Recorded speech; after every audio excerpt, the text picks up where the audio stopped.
My name is Sloane, 32 years old, and I raised my daughter entirely on my own since I was 14. 500 elite guests fell dead silent in the grand ballroom. The clinking of crystal champagne flutes and the soft hum of the string quartet completely vanished. Donovan Sinclair, my daughter's future father-in-law, stood at the center of the room with a microphone gripped tightly in his manicured hand. His face was flushed with expensive scotch and unearned arrogance. He pointed a finger directly at my table, his voice echoing off the vaulted ceilings and gold leaf decorations. He announced to the crowd that his family was performing an act of ultimate charity by welcoming my daughter into their home. He called me a worthless teenage mother from the slums who should be sitting with the kitchen staff, not dining with high society. He said I was a permanent stain on the pristine Sinclair name. My daughter Mia, wearing her custom wedding gown, looked absolutely terrified, her eyes darting between me and her new husband. Sitting there under the pitying, judgmental stares of billionaires and socialites, I did not cry. I did not scream. I did not run out of the room in shame. Instead, I calmly picked up my flute of vintage champagne, took a slow sip, and smiled right back at him. What Donovan did not know was that I was not a struggling single mother anymore. I am the hidden chairman of a massive hospitality and real estate empire. Before I continue this story, let me know where you are watching from in the comments below. Hit like and subscribe if you have ever been stabbed in the back by people who look down on you. You will definitely want to see exactly how I dismantled this man's entire life piece by piece. The blatant disrespect did not start at the wedding reception. The battle lines were drawn exactly 3 months earlier during our very first meeting. Donovan had demanded a private sit-down at Le Chandelier, the most pretentious Michelin-starred restaurant in the city. I arrived exactly on time, wearing a simple but immaculately tailored black suit. I had spent years building my empire from the shadows, preferring absolute anonymity over fame. This meant my face meant nothing to a pompous real estate developer like Donovan. He assumed I was exactly what my background check said, a young mother from a rough neighborhood who somehow managed to raise a daughter who caught his wealthy son's eye. Carter, the 22-year-old groom, was sitting next to his father, looking anxious and remarkably small in his oversized chair. Donovan did not even stand when I approached the table. He simply gestured to the empty chair opposite him with a flick of his wrist.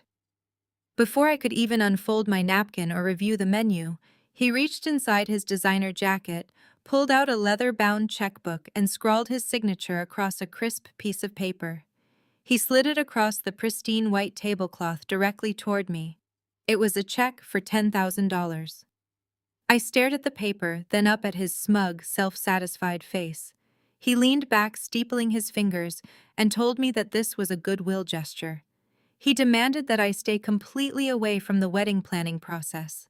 He explicitly stated that he did not want my lack of class and my unfortunate history tainting the Sinclair brand. He said I could attend the ceremony as a silent guest, provided I sat in this back row and did not embarrass them by interacting with their important friends. I looked at Carter, fully expecting the young man who claimed to love my daughter to intervene and defend our family. Carter just stared intensely at his water glass, practically shrinking into his seat, completely terrified of his father. The waiter arrived before I could respond. An older gentleman with a thick Parisian accent, ready to take our order. Donovan, eager to display his worldly sophistication and assert his dominance, attempted to order a rare vintage wine and a complex seafood dish in French. He butchered the pronunciation so badly that the waiter looked visibly pained, politely asking him to repeat the order in English. Donovan grew red in the face, raising his voice and speaking slower, as if sheer volume would fix his terrible accent. I placed my menu down on the table. In flawless, effortless French, I corrected his pronunciation, ordered the wine he was desperately attempting to request, and suggested a pairing that perfectly complemented the dish. I smiled politely at the waiter, who thanked me profusely in his native tongue before rushing off to the kitchen. Donovan looked as if I had just slapped him across the face. His jaw tightened, and the condescending smirk vanished entirely. He hated being shown up, especially by someone he considered beneath his social standing.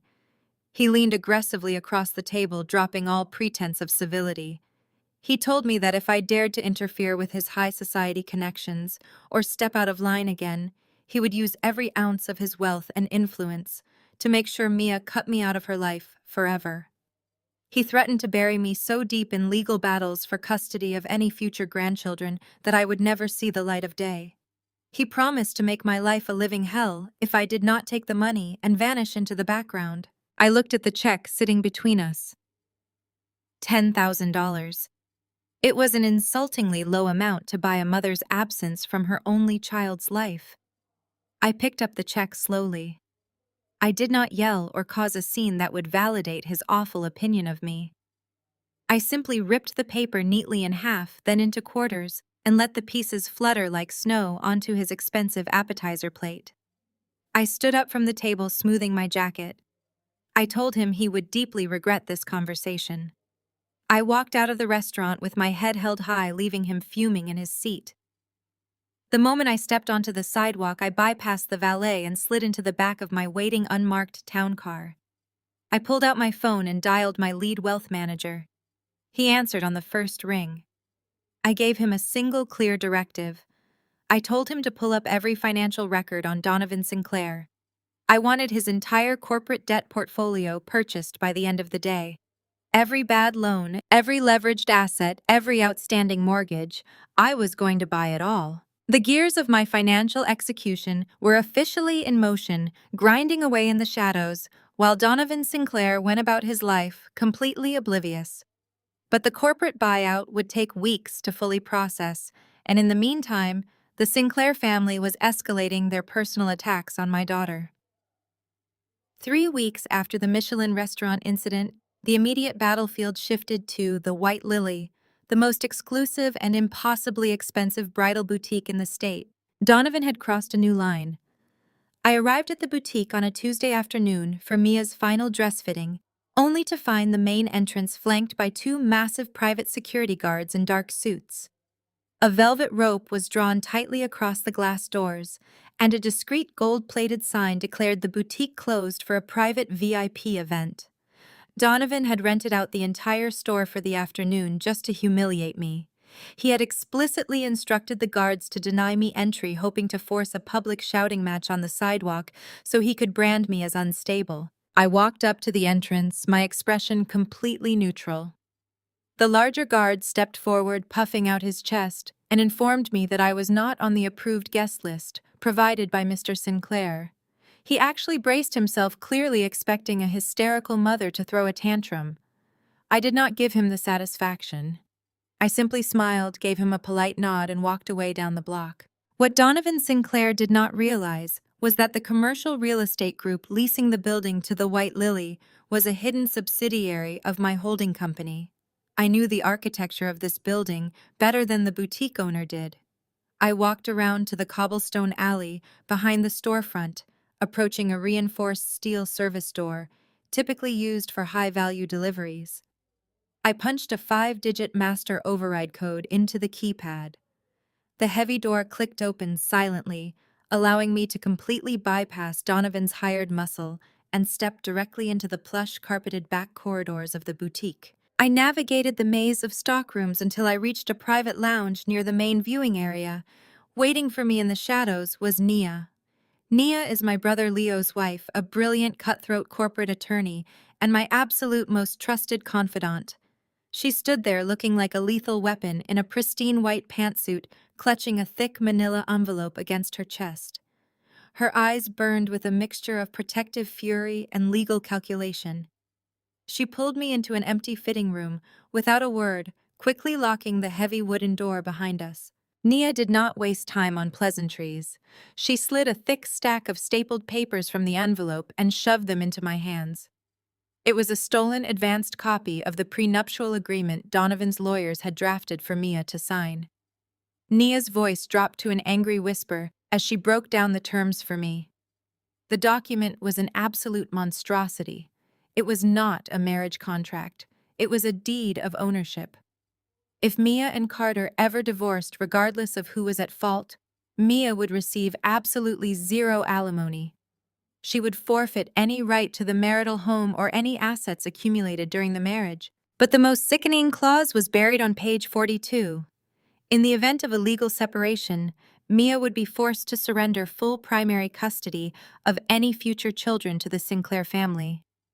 Donovan was legally ensuring that my daughter would be trapped in that toxic marriage, forever terrified to ever leave because she would instantly lose her own children. A cold, lethal calm settled over my entire body. I handed the contract back to Nia and pushed open the fitting room door. I walked straight down the hallway and stepped out onto the main viewing floor. The scene before me was heartbreaking.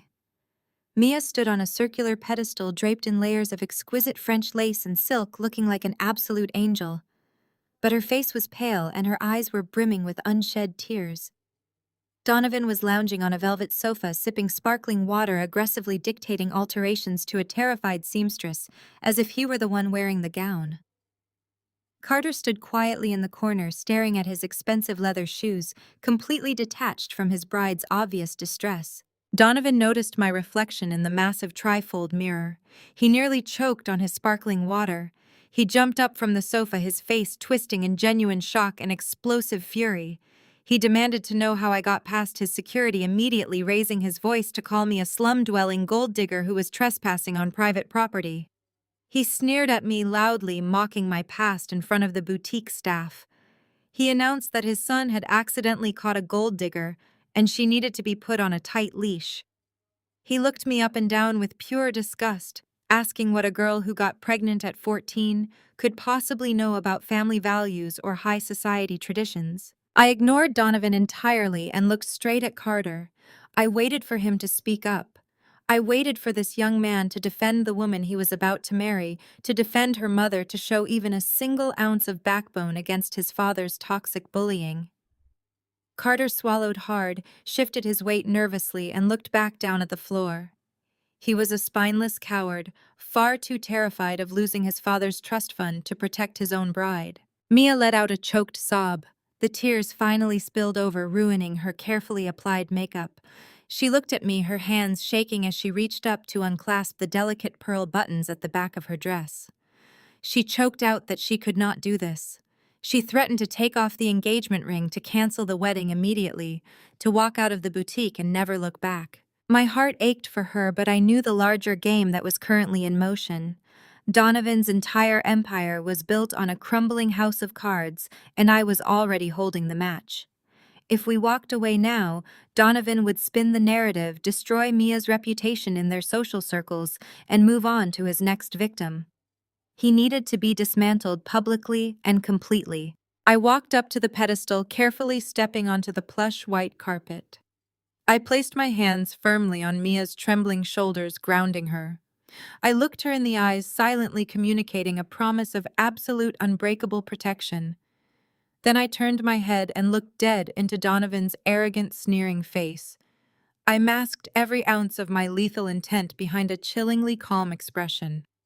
I told Mia to let them print the final draft of the contract. I told her to sign the document. Donovan smiled a wide, predatory smile, assuming he had won. He assumed he had successfully bullied the teenage mother from the slums into total submission.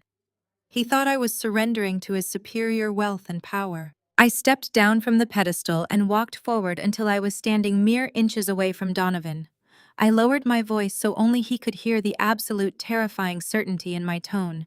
I told him to let her sign it, but I demanded he mark my words carefully.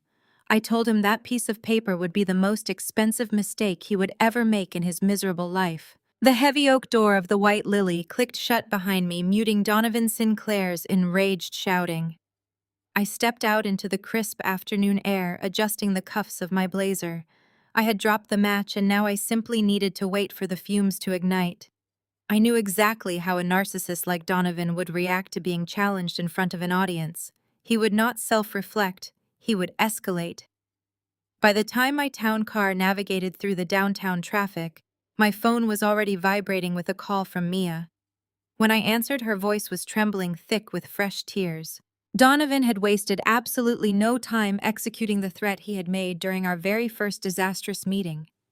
He was actively trying to alienate my daughter from me, using his wealth and social standing as a weapon. As soon as I had left the boutique, he had cornered her. He spun a vicious, calculated narrative claiming that my intervention over the prenuptial agreement was an act of jealous sabotage. He told Mia that a woman who had ruined her own youth by getting pregnant at 14 could not possibly understand the complexities of a high society marriage. He painted me as a bitter, uncultured woman trying to ruin her fairy tale future out of pure spite. Worse still, he had given her an ultimatum. He told her that if I continued to interfere with Sinclair family business, he would cancel the wedding entirely, severing her from Carter and leaving her publicly humiliated in front of their entire social circle. I asked her where Carter was during this tirade. Her silence broke my heart. Carter had stood quietly in the corner, nodding along with his father, too terrified of losing his inheritance to defend the woman he was about to marry. I listened to my daughter cry, my grip tightening on the leather armrest of the car. It took every ounce of my self-control not to order my driver to turn around, march back into that boutique, and physically drag Donovan out by his collar. But emotional reactions are for amateurs. I needed Mia to remain exactly where she was so the trap could fully close. I kept my voice incredibly soft and steady, the anchor she desperately needed. I told her that Donovan was a bully who operated on fear, but his power was entirely an illusion. I instructed her to dry her tears, play the part of the compliant bride, and let him believe he had won the argument. I promised her with an absolute certainty that made her breath catch that by the end of her wedding day, Donovan Sinclair would never be in a position to threaten or control her again.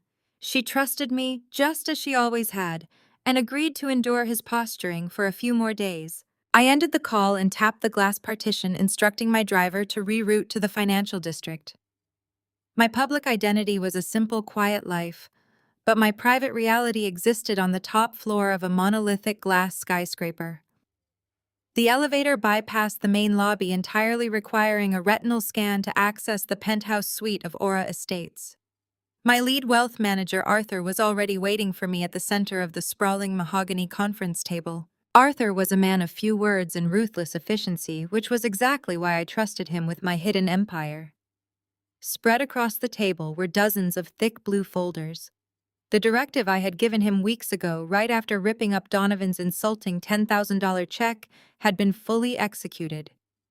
I had commanded him to buy Donovan Sinclair's entire corporate debt portfolio, and Arthur had delivered beyond expectations.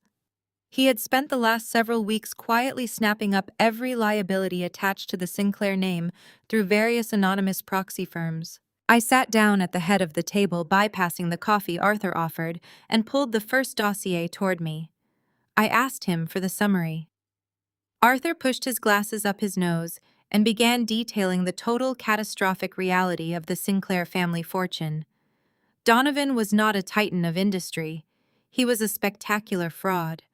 For the past decade, he had been leveraging properties he barely owned to secure massive high-interest loans to fund a lifestyle he could not afford. The country club memberships, the luxury cars, the lavish parties, it was all built on a crumbling foundation of toxic debt. His primary real estate developments were millions of dollars over budget and tied up in litigation. He had defaulted on 3 major commercial loans just in the last quarter, concealing the notices through a maze of shell companies. The wedding itself, this grand 500-guest spectacle at the Grand Astor, was being funded by a bridge loan Donovan had taken out just to keep up appearances.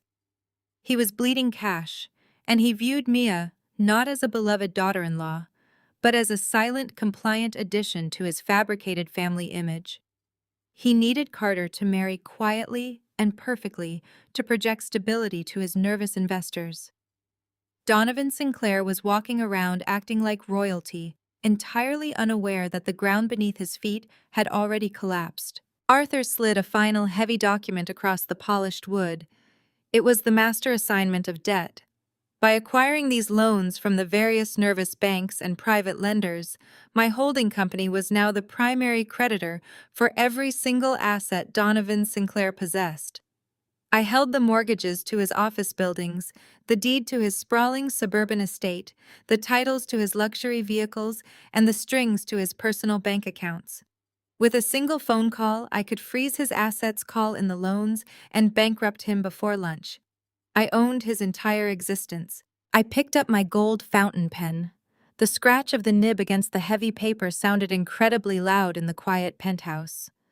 I signed my name, officially finalizing the acquisition. The declaration of war was no longer just a shredded check in a restaurant or a tense exchange in a bridal boutique.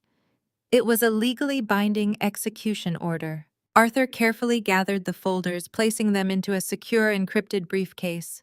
He looked at me, his expression perfectly neutral, and asked when I wanted to initiate the foreclosure protocols and asset freezes. I stood up and walked over to the floor-to-ceiling windows, looking out over the sprawling city skyline. I thought about the horrific prenuptial agreement Donovan had tried to force on Mia. I thought about the sneer on his face when he called me a slum-dwelling gold digger, assuming my silence was a sign of weakness. I turned back to Arthur and smiled, a cold, sharp expression that promised absolute ruin. I told him to hold the filings. I did not want Donovan to find out through a sterile email or a panicked phone call from a bank representative. That would be far too easy, far too private. I wanted him to discover his total destruction at the exact moment he felt the most powerful. I instructed Arthur to prepare the digital broadcasting files, coordinate with my private security team, and have everything on standby. We were going to deliver the foreclosure notices in person, broadcast them on a massive screen right in the middle of the wedding reception. The morning of Mia's final dress fitting was supposed to be a sacred milestone. It is a moment every mother dreams of, especially a mother who had to grow up far too fast to ensure her daughter would never have to. Mia had called me at dawn, her voice vibrating with a mixture of nerves and absolute joy. She had finally chosen her gown at the White Lily, the city's most exclusive, ridiculously overpriced bridal boutique. It was a place where appointments required a strict referral and a minimum six-figure deposit just to walk through the front doors. I had planned to meet her there at noon, looking forward to a rare, peaceful afternoon focused entirely on my daughter's happiness. I should have known Donovan Sinclair would never allow that to happen. My town car glided to a halt across the street from the boutique's pristine white marble facade. The White Lily sat nestled in the heart of the ultra-luxury shopping district, a beacon of high society excess. But as I stepped out onto the sunlit pavement, my eyes immediately locked onto a glaring anomaly. The boutique's heavy glass double doors were firmly shut, completely obstructing the view of the opulent showroom inside. Flanking the entrance were two massive, broad-shouldered men, wearing dark, poorly fitted suits and coiled earpieces.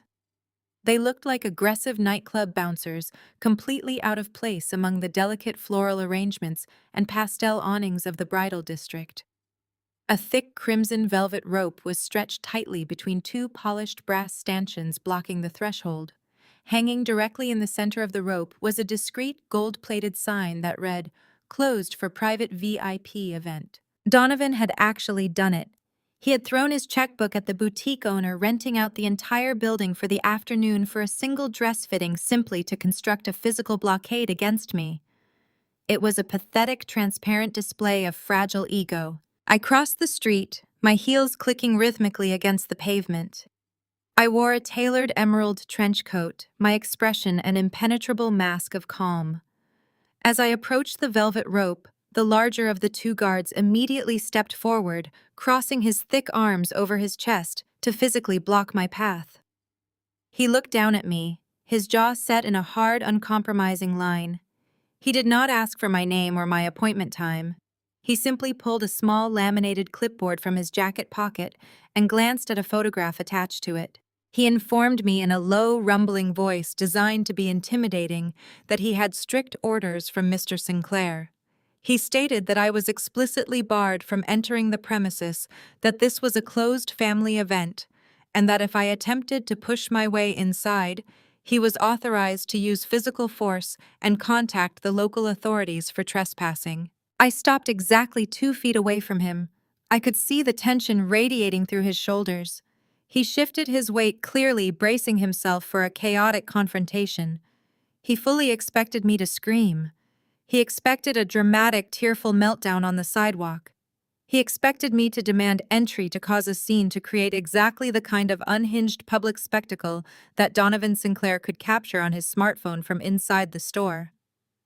Donovan desperately wanted me to act like the uneducated lower-class stereotype he had projected onto me so he could turn to Mia and justify excluding me from her life. I refused to hand him that weapon. True power does not need to scream to be heard. I looked the guard directly in the eyes. I did not raise my voice a single decibel or let my smile falter. I told him I completely understood his position, thanked him for doing his job so diligently, and wished him a very pleasant afternoon. Before the guard could even process my complete lack of resistance, I turned on my heel and walked away. I felt his deeply confused stare burning into my back as I casually strolled down the block, perfectly matching the relaxed pace of the wealthy shoppers browsing the avenue. Donovan believed that money bought impenetrable walls, but his understanding of power was remarkably shallow. He understood the shiny, polished front entrances of the world, but he knew absolutely nothing about the foundational infrastructure that held those walls up. I, on the other hand, had built my entire empire from the concrete up. I owned luxury resorts, five-star hospitality venues, and premium commercial real estate across the globe. I knew the hidden anatomy of these buildings intimately. I turned the corner at the end of the block, leaving the pristine storefronts behind, and stepped into the narrow, shadowed service alley running behind the shopping district. This was the gritty, utilitarian spine of luxury, a place strictly reserved for delivery trucks, garbage disposal, and the invisible working class that kept the high society machine running. I navigated the cobblestone path without hesitation. I knew for a fact that municipal fire codes required a secondary reinforced egress for commercial retail spaces of this square footage. I walked until I stood directly behind the White Lily. Embedded in the solid brick wall was a heavy, unmarked steel service door. There was no handle, only an advanced biometric and numeric keypad mounted at eye level. It was a top-tier commercial security system, the exact same proprietary model my holding company utilized for our international hotel properties. I stepped up to the keypad. I did not need to guess or attempt to hack the system. When you operate at the absolute highest echelon of the hospitality industry, you learn that security firms use standardized override protocols for their premium commercial clients to allow emergency access for structural engineers and fire marshals. Because my firm held the master lease contracts for dozens of similar properties in this exact district, I knew the structural bypass codes by heart. I punched a rapid 6-digit sequence into the keypad, followed by the pound key. The small LED light instantly flipped from an aggressive red to a welcoming green.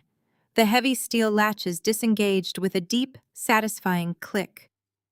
I pushed the door open, slipping silently into the cool, dimly lit service corridor of the boutique, and let the heavy door seal shut behind me. I was instantly enveloped in the hidden, chaotic world of luxury retail. The air smelled of hot steam irons, expensive fabric sizing, and ozone. I walked past towering metal racks overflowing with imported silk, tulle, and satin, all protected by heavy plastic garment bags.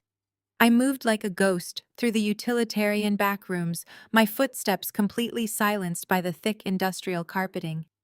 This was where the actual work happened, far away from the champagne and crystal chandeliers of the front showroom. It felt incredibly fitting that I was navigating this space. Donovan was busy playing king in the polished display window, entirely oblivious to the fact that I had breached his fortress through the foundation. I navigated the labyrinth of stockrooms with absolute precision, guided by the muffled, arrogant sound of Donovan's voice echoing from the front of the store. As I approached the heavy, velvet-draped doorway that separated the service area from the main VIP viewing lounge, I paused. I smoothed the lapels of my emerald trench coat and took one slow, measured breath. The blockade had been utterly useless.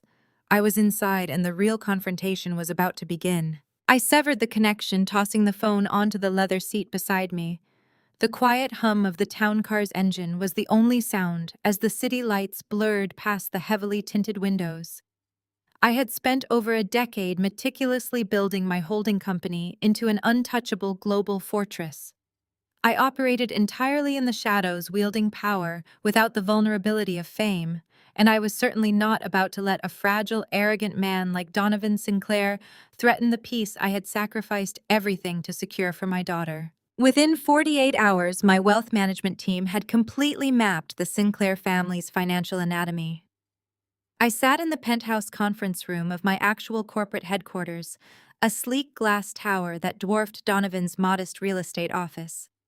My lead analyst, a brilliant ex-auditor named Marcus, projected the findings onto the massive digital display screen.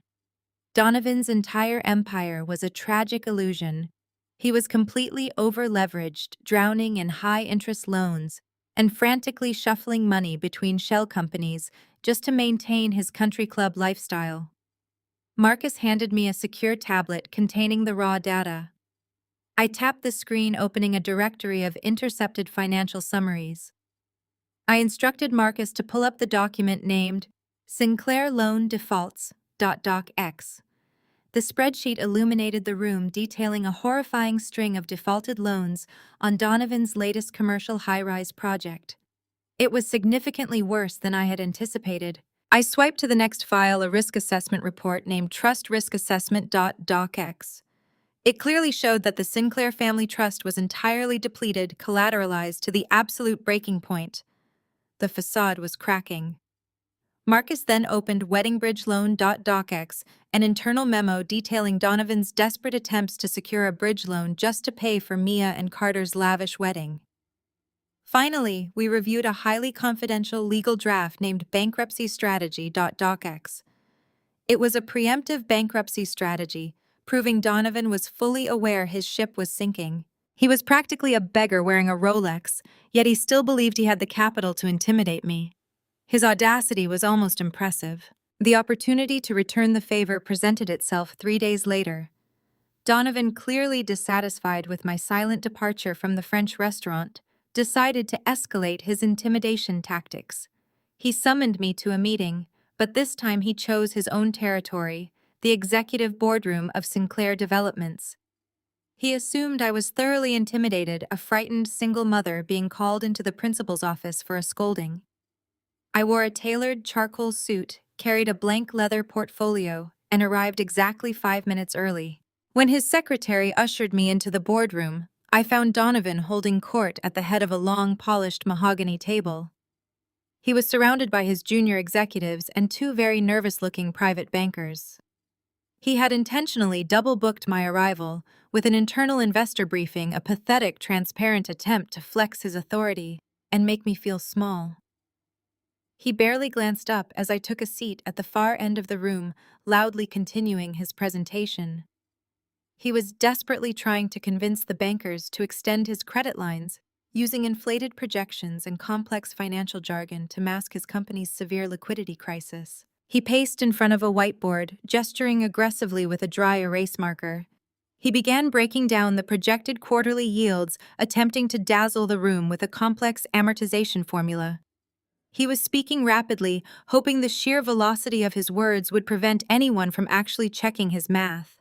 He leaned heavily on terms like synergistic capital optimization and leveraged asset liquidity, throwing around percentages that were entirely fabricated. I sat quietly for exactly 4 minutes, watching the bankers shift uncomfortably in their expensive ergonomic chairs.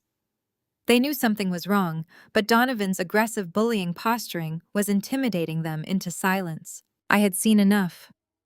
I opened my portfolio, pulled out my own gold pen, and let out a soft, echoing sigh that cut cleanly through Donovan's booming voice. The entire room went dead silent. Donovan froze, his marker hovering over the whiteboard. He glared down the length of the table, his face already flushing with absolute annoyance at the interruption. He opened his mouth to reprimand me, clearly ready to order me out of the room, but I did not give him the chance. In a voice that was perfectly calm and chillingly clear, I pointed out the fatal flaw in his presentation. I explained to the room that his amortization formula was entirely incorrect, a basic fundamental error that a first-year accounting student would catch immediately. I effortlessly corrected his math, recalculating his debt-to-equity ratio out loud without looking at a single note or referencing a calculator. I stripped away the meaningless corporate jargon and laid out the brutal, undeniable truth of his balance sheets. I quoted the exact corporate tax loopholes he was failing to execute properly and casually mentioned the specific federal regulations he was actively violating by misrepresenting his physical assets to the lenders. The bankers stared at me, their jaws slightly slack, rapidly scribbling down the numbers I was rattling off. Donovan's face turned a violent, blotchy shade of crimson. The smug, condescending sneer he had worn at the restaurant was completely wiped away, replaced by pure, unadulterated humiliation. He gripped the edge of the whiteboard, his knuckles turning white, utterly incapable of formulating a coherent response, because he knew I was absolutely mathematically right. He had tried to play the brilliant titan of industry, and I had effortlessly dismantled his entire charade in front of his most crucial financial lifelines. I closed my portfolio and stood up the legs of my chair, scraping softly against the carpet. I looked at Donovan, watching the arrogant facade crumble into absolute panic. I didn't need to yell. I didn't need to threaten him. The sheer terror in his eyes told me everything I needed to know. I offered a polite, abbreviated nod to the stunned bankers, thanked Donovan for his time, and walked out of the boardroom, leaving him to choke on his own humiliated rage. As the heavy glass door swung shut behind me, I smiled. Buying his debt was only the first step. Watching him realize he was outmatched was going to be a true pleasure. Leaving the executive boardroom behind, I knew exactly how Donovan's ego would process the crushing weight of public inadequacy. A wounded narcissist does not self-reflect or retreat gracefully. When cornered in bleeding power, they lash out, seeking a softer target to reassert their dominance. I knew Donovan would go after Mia, and my prediction materialized less than 48 hours later. The battleground shifted to the final venue walkthrough at the Grand Astor, the city's most opulent historical hotel. Because of the previous disruptions, Donovan had insisted on total control over this meeting. We were directed to the main viewing room, a cavernous gilded salon designed specifically for high-end clients to preview their wedding reception layouts. Towering crystal centerpieces were arranged on sample tables draped in imported silk linens. A string quartet played softly in the corner, a ridiculous extravagance Donovan had demanded just for a rehearsal. I walked into the viewing room, wearing a tailored ivory coat, projecting absolute tranquility. Mia stood near the center of the room, looking visibly exhausted, her posture rigid as she examined a silver catering menu. Carter hovered a few feet away from her, perpetually looking like a subordinate awaiting orders. Donovan was pacing furiously near the mock head table, his face flushed, a vein throbbing visibly at his temple. The boardroom disaster had clearly shattered his nerves. His private bankers had undoubtedly frozen his credit lines the second I walked out of that meeting. He was a man operating on borrowed time, and the sheer terror of his impending bankruptcy was making him erratic. The moment he saw me step through the arched double doors, his eyes locked onto me with pure, unhinged malice. He completely ignored the team of event planners and hotel managers standing nearby with their clipboards. He marched across the plush carpet, entirely bypassing normal social decorum. He needed an audience. He needed to tear me down, to build himself back up, and he intended to use his son and my daughter as props in his desperate theater. Donovan stopped a few feet from me, his chest heaving, his expensive cologne failing to mask the sour scent of his panic. He pointed a trembling, manicured finger directly at Mia, but his rage was focused entirely on me. He sneered, a vicious, ugly twisting of his features that revealed the monster hiding beneath the bespoke suit. His voice echoed harshly against the vaulted ceilings, drowning out the string quartet. He announced to the room that he was sick of my interference. He loudly declared that his son had caught a gold digger and she needed to be leashed before she ruined the Sinclair legacy. The event planners froze, their eyes wide with shock. Mia gasped, stepping back as if she had been physically struck, her hands flying to her mouth. Donovan did not stop. He stepped closer to me, his voice dripping with condescension and aristocratic disgust. He loudly questioned my morality, asking the stunned room what a girl who got pregnant at 14 could possibly know about family values anyway. He stated that I was nothing but a low-class parasite trying to extract wealth from a superior bloodline, and that Mia was clearly cut from the exact same cloth. The silence that followed was absolute. The string quartet had abruptly stopped playing. The hotel staff stared at the floor, paralyzed by the extreme toxicity of the moment. I did not flinch. I did not blink. I let his words hang in the air, allowing the profound ugliness of his character to be fully exposed. I did not care about his insults. I cared about the dynamic playing out behind him. I turned my gaze away from Donovan's red, furious face and looked directly at Carter. This was the moment of truth. This was the exact instant that would define the rest of his life. His father had just viciously degraded his future wife, calling her a gold digger who needed to be put on a leash, and had publicly humiliated the mother of the bride. Any decent man, any partner worthy of my daughter would have stepped forward. A real man would have placed himself between his bride and the aggressor, demanded respect, and walked her out of that room instantly. I stood there maintaining absolute stillness, waiting for him to defend his bride. I waited for him to show a single spark of courage. Carter's face was ashen. He looked at Mia, who was staring at him with wide, pleading eyes, begging him silently to protect her. Then Carter shifted his weight. He swallowed hard, his Adam's apple bobbing nervously. He shrank into himself, his shoulders rounding as he deliberately averted his gaze. He looked entirely at the polished marble floor. He was too terrified of his father's money, too paralyzed by the fear of losing his precious trust fund and his unearned status to speak a single word in defense of the woman he claimed to love. He chose his allowance over his fiancée. The heartbreak on Mia's face was palpable. The illusion of her perfect romance shattered right there in the viewing room, the final veil tearing away. She saw Carter not as a partner, but as a coward completely owned by a tyrant. Donovan smirked, misinterpreting Carter's silence as loyalty and my silence as defeat. He puffed out his chest, adjusting his silk tie, victorious in his own delusional mind. He turned back to the event planners, loudly clapping his hands together, demanding they continue with the floral presentation, as if he had not just verbally assaulted his future family. I stepped forward gracefully, closing the distance between myself and Mia. I wrapped my arms securely around her waist, offering her the solid, unbreakable foundation she needed in that moment. I looked at Donovan, my expression entirely devoid of emotion. I did not yell. I did not cause the scene he so desperately wanted to validate his insults.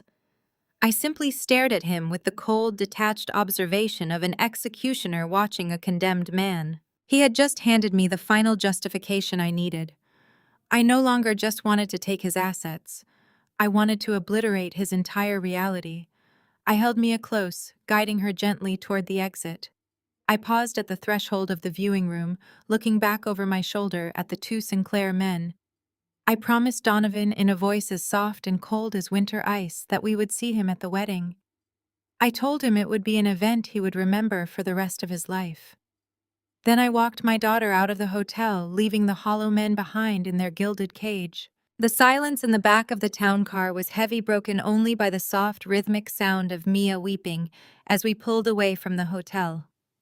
The opulent facade of the Grand Astor faded into the rear-view mirror, but the emotional damage inflicted inside that viewing room lingered like a toxic cloud. I held my daughter close, stroking her hair as she finally processed the bitter reality of the man she had agreed to marry. Carter had proven himself to be nothing more than a hollow extension of his father's ego. He had stood completely paralyzed, while Donovan verbally shredded the woman he supposedly loved. Mia looked up at me. Her mascara ruined her eyes, searching mine for a reason to continue this charade. I wiped a tear from her cheek and explained that we were dealing with a cornered animal. Donovan's financial empire was rapidly bleeding out in the shadows, and his escalating cruelty was merely the desperate flailing of a man terrified of losing his grip on power. I told her that to spring the ultimate trap, we had to walk straight into the jaws of it. We had to finalize the paperwork. 48 hours later, the final battlefield was set inside the penthouse offices of Sterling and Vance, the cutthroat corporate law firm representing the Sinclair family. The environment was designed to intimidate. We were ushered into a massive, sterile conference room wrapped in floor-to-ceiling glass, offering a dizzying view of the financial district. Donovan was already seated at the head of a sprawling black marble table flanked by two aggressive-looking senior partners. He wore a triumphant, predatory smirk, clearly energized by the home court advantage. Carter sat adjacent to his father, looking pale and thoroughly miserable, his eyes fixed firmly on the polished surface of the table. He did not even possess the basic decency to stand when his bride walked into the room. Donovan's lead attorney, a shark of a man with slicked-back hair, slid a thick leather-bound folio across the marble. It was the final executed copy of the prenuptial agreement. The lawyer cleared his throat and began a smug, agonizingly slow summary of the finalized terms. He weaponized the legal jargon, ensuring Mia understood exactly how completely she was surrendering her autonomy. He reiterated the absolute forfeiture of all marital assets, the waiver of any future spousal support, and the immediate surrender of her equity in any joint ventures. But he lingered with particular cruelty on the family planning clauses. He explicitly stated that in the event of a dissolution of the marriage, the Sinclair Family Trust would assume full primary physical and legal custody of any children born to the union. Mia was being legally bound to a life of subservience, threatened with the total loss of her future family if she ever dared to step out of line. The physical weight of the document seemed to crush the remaining air out of the room. Mia stared down at the heavy ivory paper, the gold-embossed Sinclair crest mocking her from the top of the page. A pristine silver fountain pen lay waiting right beside the signature line. The reality of what she was being asked to do finally broke her. A ragged, desperate sob tore from her throat. Her hands began to shake violently as she reached across the table, but not for the pen. Her fingers clamped around the massive diamond engagement ring on her left hand. She looked at Carter one last desperate time, silently begging him to intervene, to tear the contract up, to prove that his love was stronger than his father's bank account. Carter flinched physically, turning his body away from her and staring blindly out the window. Mia's face crumbled into pure devastation. She twisted the diamond, preparing to pull it off her finger and throw it across the marble table. She choked out that she could not do it, that she would rather have nothing than surrender her entire soul to this family. Donovan leaned forward, his eyes gleaming with malicious delight, eagerly anticipating her surrender so he could brand her a hysterical failure. I moved before the ring could clear her knuckle. I stepped firmly forward, placing my hands squarely on Mia's trembling shoulders. The physical contact grounded her instantly. I squeezed her shoulders, a silent, unbreakable vow of absolute protection transferring between us. I gently moved her hand away from the ring and guided her fingers around the cool metal of the silver fountain pen. I looked up, locking my gaze dead into Donovan's eyes. I stripped away every ounce of maternal warmth, leaving nothing but the cold, lethal intent of a corporate executioner. I did not blink. I did not raise my voice. I spoke with a terrifying, absolute calm that made the senior attorneys at the table shift uncomfortably in their expensive chairs. I told them to let her sign it. Donovan's arrogant smirk faltered for a fraction of a second, unsettled by my total lack of resistance. He opened his mouth to deliver another condescending insult, but I cut him off, my voice slicing through the sterile air of the boardroom. I warned him to mark my words carefully. I told him that this specific piece of paper, this pathetic attempt at control, would definitively be the most expensive mistake of his entire miserable life. Donovan let out a loud, barking laugh, attempting to dismiss my warning as the empty threat of a powerless woman. He gestured mockingly toward the document, inviting Mia to finalize her submission. Mia looked up at me, saw the absolute certainty burning in my eyes, and lowered her head.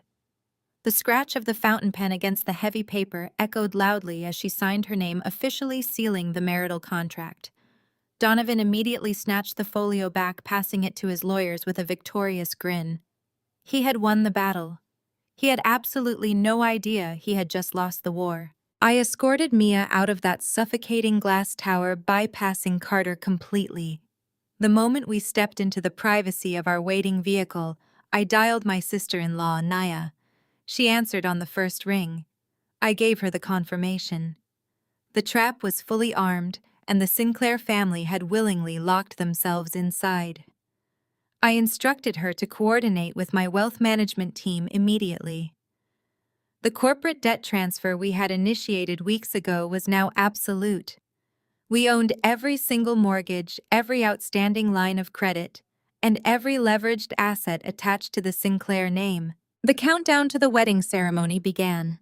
Donovan spent the next 2 weeks strutting through his country clubs, boasting to his high society friends about how he had successfully tamed his son's unfortunate choice of a bride.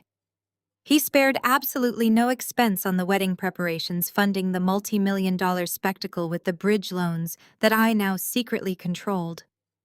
He hired a celebrity event designer, imported thousands of rare orchids, and secured the grand ballroom of the city's most historic venue. He wanted a royal coronation, a public display of his vast, untouchable wealth. I spent those same 2 weeks meticulously preparing his execution. I completely bypassed the hotel's standard event staff and personally acquired the private audiovisual production company Donovan had hired to handle the reception's lighting and entertainment. Through a series of untraceable shell corporations, I became their temporary majority shareholder. I had complete unrestricted access to the ballroom's massive digital projection screens and the central sound system. The stage was perfectly set. The entire upper echelon of the city's elite would be seated in that ballroom, sipping vintage champagne and expecting a toast. They were about to witness a financial slaughter instead. The evening of the rehearsal dinner arrived with the cloying humidity typical of a late summer heatwave. Donovan had chosen the Oakwood Reserve, an ultra-exclusive private golf club, nestled deep in the city's wealthiest suburb.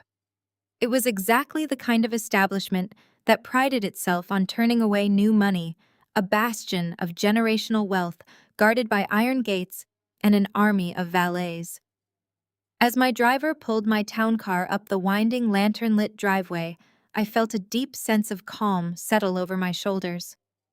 Tomorrow, the grand ballroom would become a financial slaughterhouse. Tonight was simply the final act of Donovan's pathetic theater. I stepped out of the vehicle wearing a floor-length sapphire gown that whispered of quiet, untouchable elegance. I was flanked immediately by my brother Leo and his wife Nia.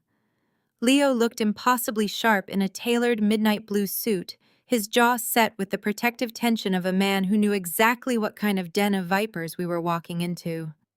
Nia walked beside him, radiating the effortless, lethal grace of a woman who destroyed corporate titans in federal court for a living. She caught my eye and offered a microscopic, knowing smile. The trap we had built together was fully primed. We just had to endure a few more hours of Donovan playing king.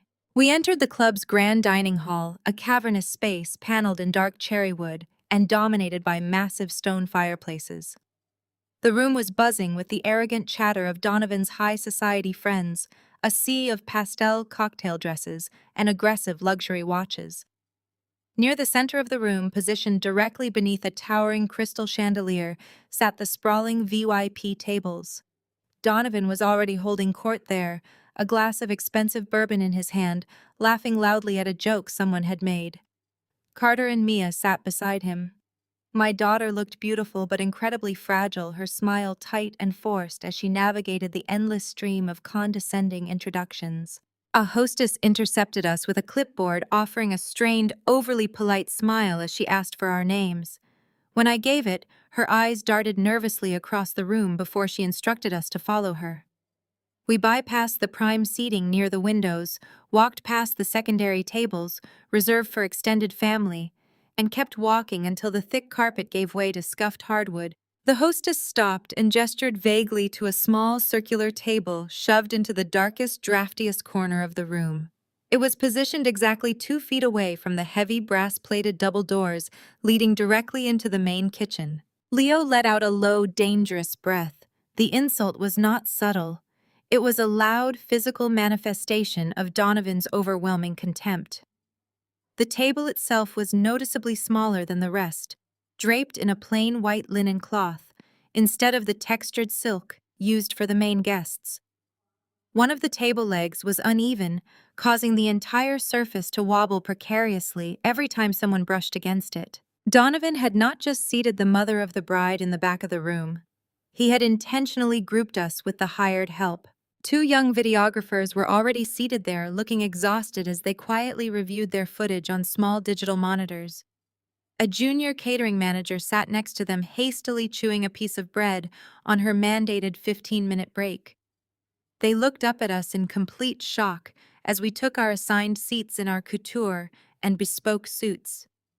Every time the kitchen doors swung open, a blast of hot air carrying the heavy scent of industrial dish soap and roasted garlic washed over our table, accompanied by the chaotic shouting of the culinary staff. Leo gripped the edge of the wobbly table, his knuckles turning white.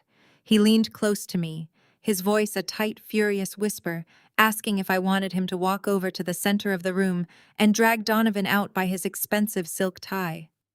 He stated that no one disrespected our family like this, especially not a fraudulent bankrupt coward. Nia placed a calm, restraining hand over her husband's clenched fist. She did not look angry. She looked incredibly amused. She smoothed her napkin over her lap and reminded Leo that a dying animal always kicks the hardest right before the end.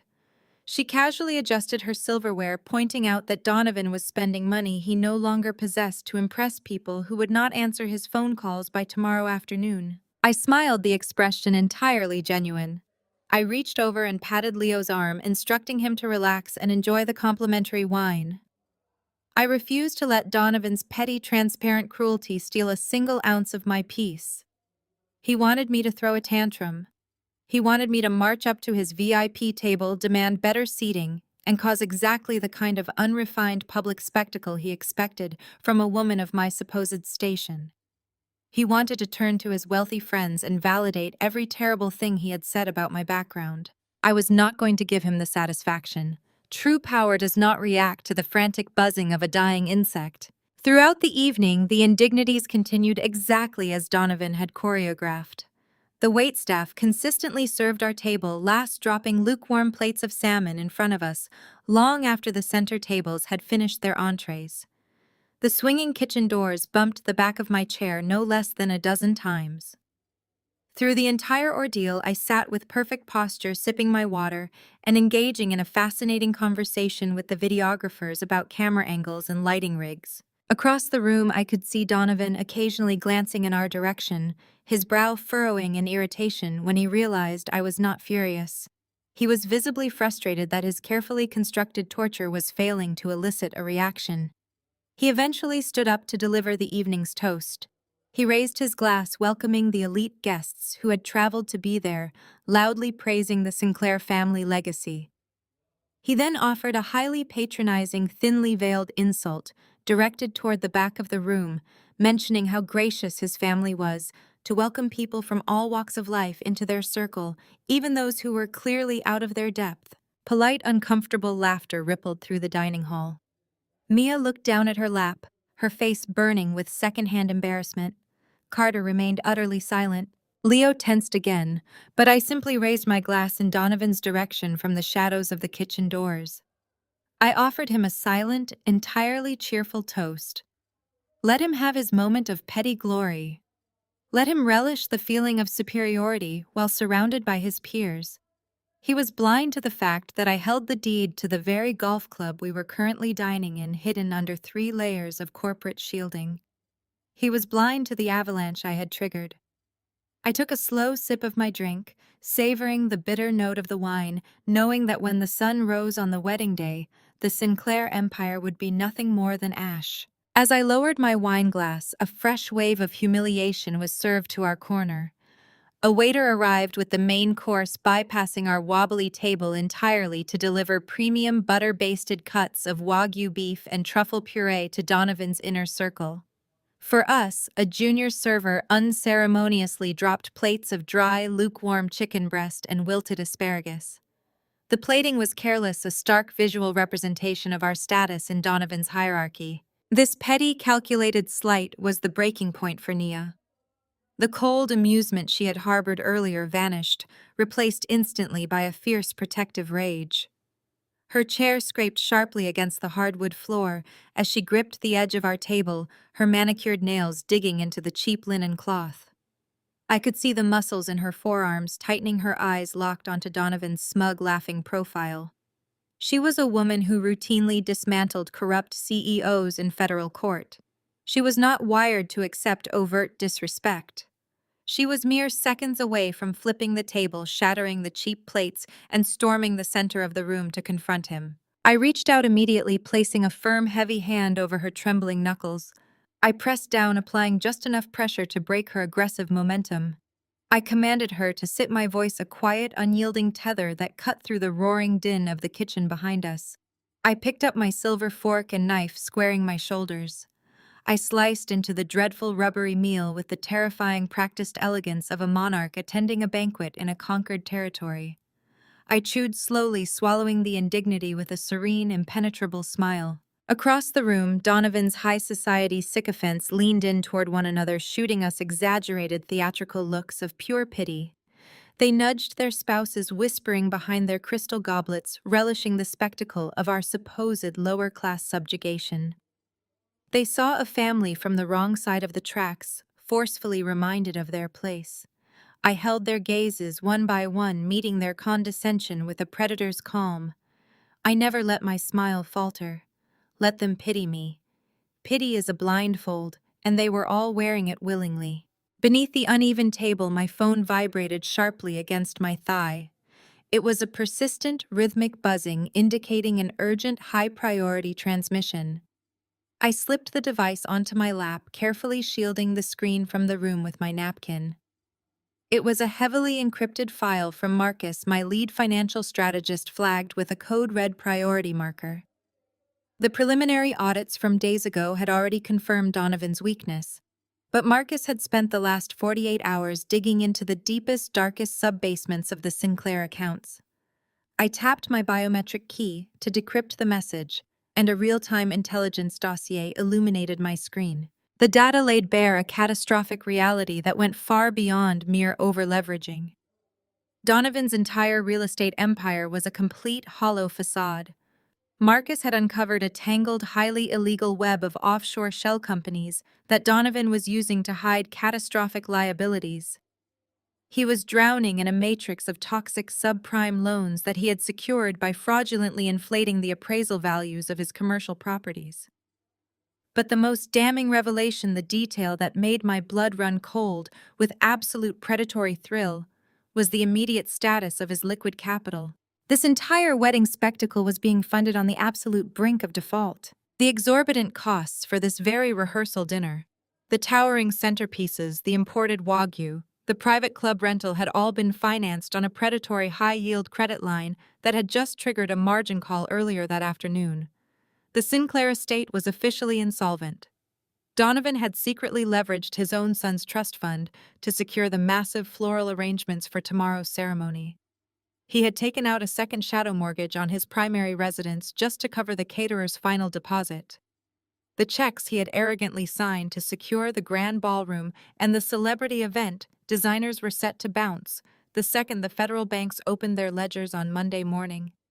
He was hosting $1 million party while technically possessing a massive negative net worth. I scrolled through the attached balance sheets, verifying the horrific math. Donovan was not just broke, he was a walking criminal liability. He was desperately using this wedding as a networking event, a shiny lure to beg his wealthy friends for a bailout disguised as new investment capital. I slid the phone silently across the tablecloth, hiding the screen beneath a discarded wine list, so Leo and Nia could read the glowing text. Leo's jaw clenched, his eyes darting from the damning numbers on the screen to Donovan's table. Nia's fury instantly morphed into lethal, calculated comprehension. She let out a soft, sharp breath, the realization dawning on her that Donovan was essentially a dead man walking. The anger drained from her posture, replaced by the cool, terrifying anticipation of a lawyer who had just been handed the murder weapon. We looked back at the center of the room. Donovan was currently standing, slapping the back of a prominent city judge, pouring a $300 shot of bourbon, and acting every bit the untouchable billionaire. He was entirely oblivious to the fact that his financial execution had already been scheduled. I watched him preen my posture, relaxed, the terrible food on my plate completely forgotten. The calm before the storm had settled over our dark, drafty corner of the room. Tomorrow Donovan would attempt to lock my daughter into his sinking ship, but I held the detonator and I was going to press the button in front of everyone he had ever tried to impress. The glow of the smartphone screen faded into the ambient darkness of our marginalized corner, leaving the three of us in a state of hyper-focused clarity. The undeniable proof of Donovan Sinclair's impending ruin was locked safely away in my digital vault. Around us, the rehearsal dinner continued its agonizingly slow march toward conclusion. The clinking of crystal and the booming performative laughter of the city's elite echoed off the vaulted ceilings of the Oakwood Reserve. Waitstaff buzzed frantically through the double doors directly behind us, their faces slick with sweat as they cleared away the remnants of the main course. I watched the spectacle with a detached clinical fascination. It was exactly like observing the final opulent hours of a doomed ocean liner, knowing precisely where the iceberg was hiding in the dark waters ahead. Leo had finally relaxed his grip on our uneven table, his earlier anger completely neutralized by the lethal financial data we had just reviewed. He leaned back in his chair, taking a slow sip of his water, watching the Sinclair patriarch with the cold, assessing gaze of a predator, tracking a severely wounded animal. Nia sat perfectly still beside him, her sharp legal mind undoubtedly calculating the exact sequence of federal indictments that would rain down on the Sinclair estate by Monday morning. We were an island of absolute stillness, in a room drowning in manufactured joy. Across the grand dining hall, dessert service was just beginning.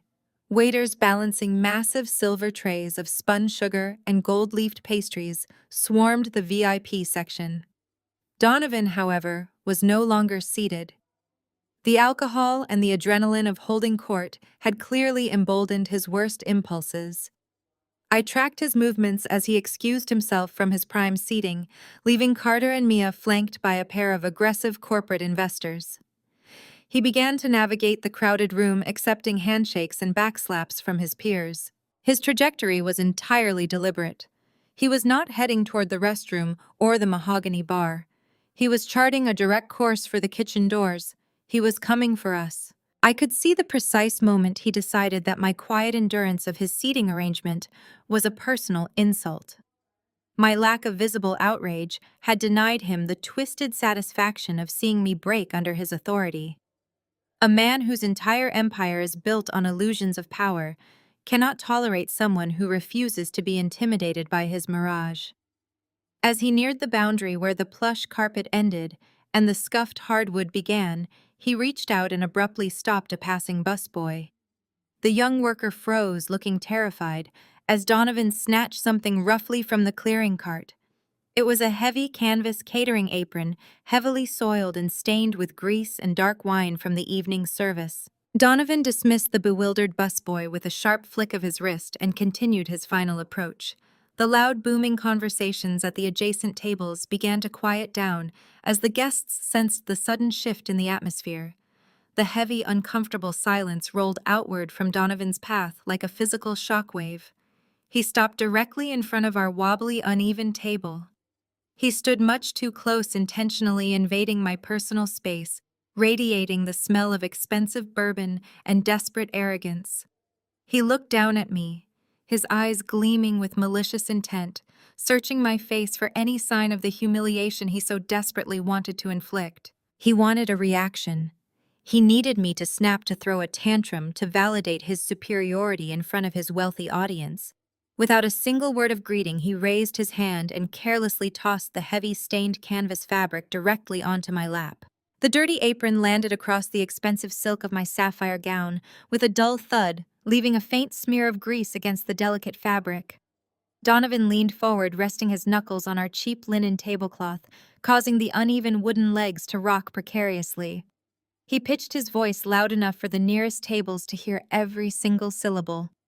"Since you're sitting with the help, why don't you make yourself useful and clear the plates?"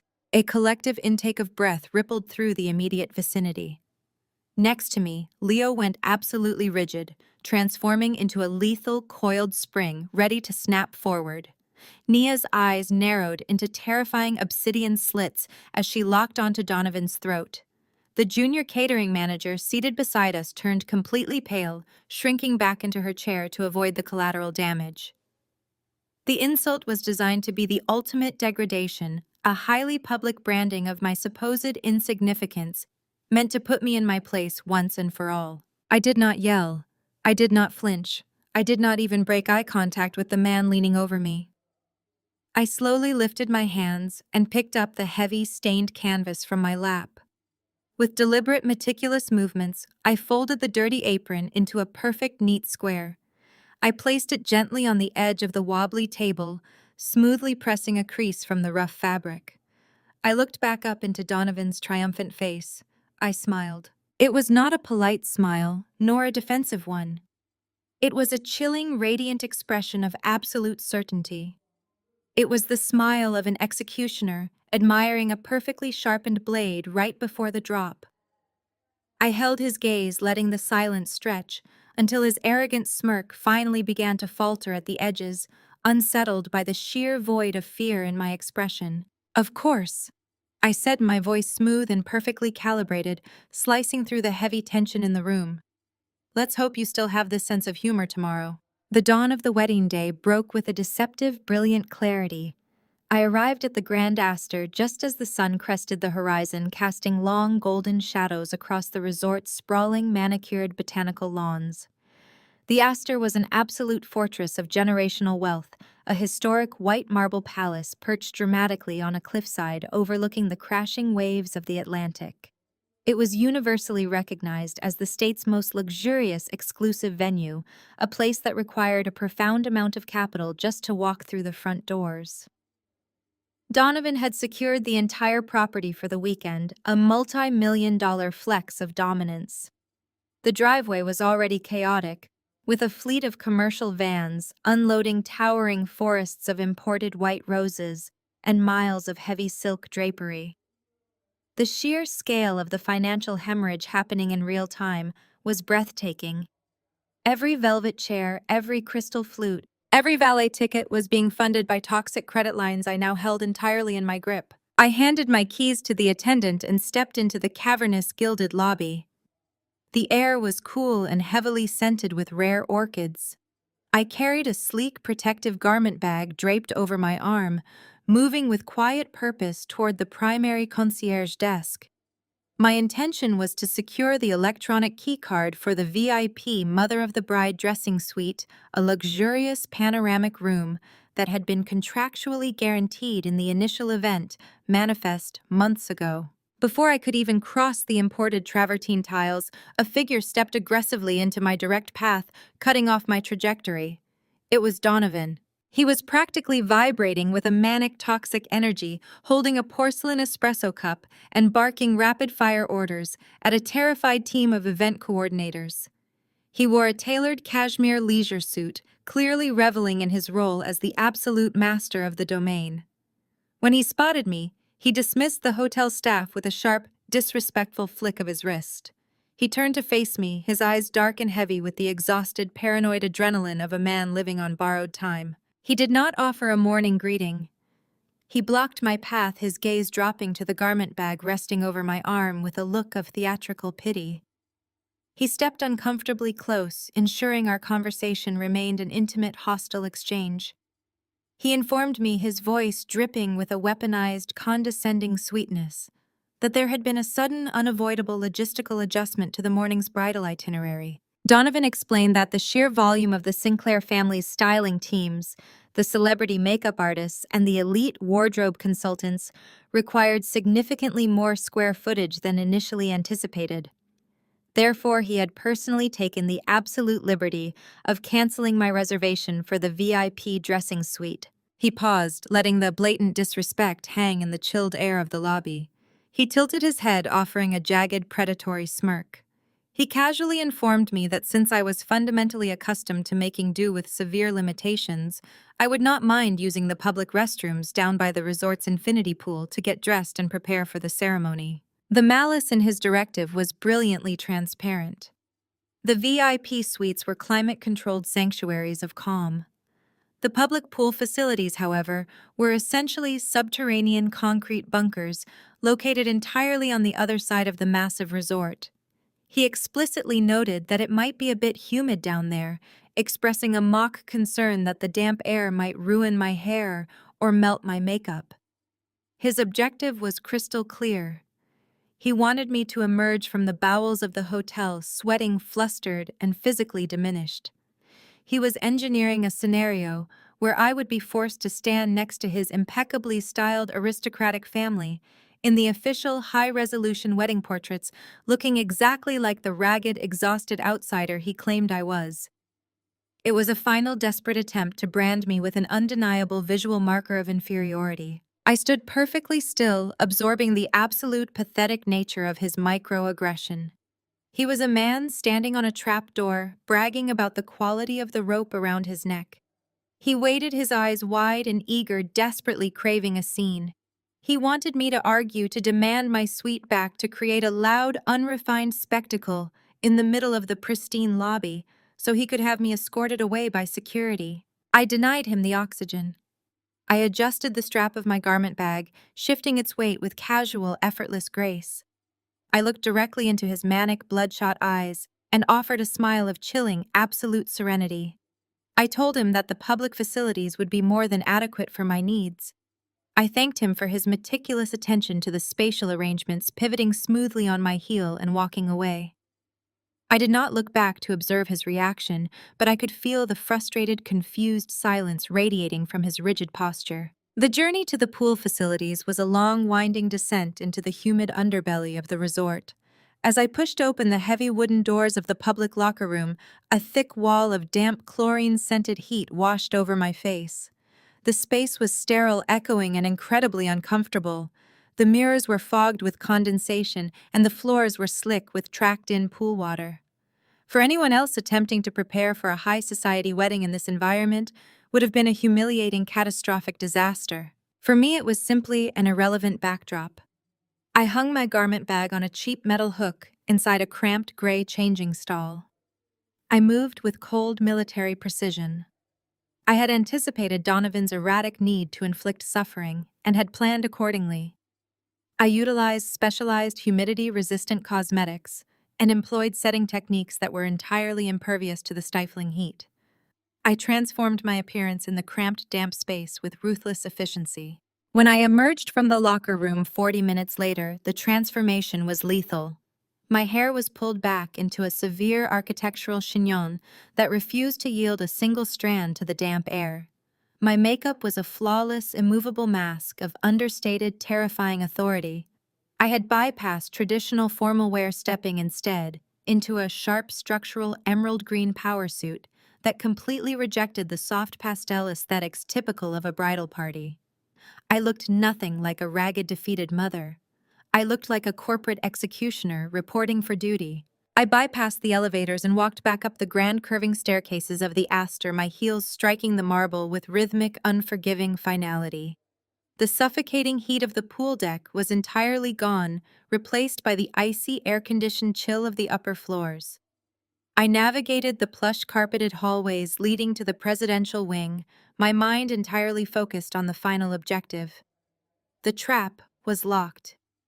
Donovan's financial guillotine was fully assembled and waiting in the shadows. Now I needed to bypass his guards, enter the bridal suite, and look my daughter in the eyes. I had to ensure Mia's resolve was unbreakable before the music started and the slaughter began. I reached the end of the plush-carpeted hallway leading to the standard VIP bridal suite, fully intending to pull Mia from the wreckage before the music started and the slaughter began. However, Donovan had left nothing to chance. Standing before the polished mahogany double doors were two massive, broad-shouldered private security contractors. They wore matching dark suits and transparent earpieces, their arms crossed in a universal display of denial. As I approached, the taller of the two stepped forward, physically blocking my path with his sheer bulk.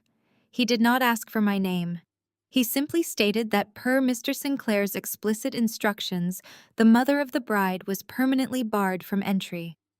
The suite was strictly for the Sinclair family and approved styling personnel only. The guard's tone was condescending, carrying the bored authority of a man who assumed I was just another emotional cast-aside relative who would weep or cause an unseemly public scene. I looked at his broad chest, then up at his indifferent eyes. I did not argue. I did not raise my voice, nor did I demand to see my daughter. I simply nodded once, offering a thin, polite smile that did not reach my eyes. I turned on my heel, walking away with the same measured rhythmic pace I had arrived with. I retreated back toward the sunlit upper lobby that bridged the guest wings, moving entirely out of their line of sight. I slid into a quiet, shadowed alcove adorned with a massive antique Ming vase completely shielded from the bustling foot traffic of the wedding coordinators. I pulled my encrypted phone from the pocket of my emerald suit. It was time to stop playing by Donovan's petty, localized rules and remind everyone in this building who actually owned the board. I bypassed my standard contacts and dialed a direct, secure line to Marcus, my lead asset manager. He answered on the first ring. I did not bother with pleasantries. I told him that I had encountered a minor logistical friction point on the second floor of the Grand Astor and that it was time to pull the ripcord on our hospitality acquisitions.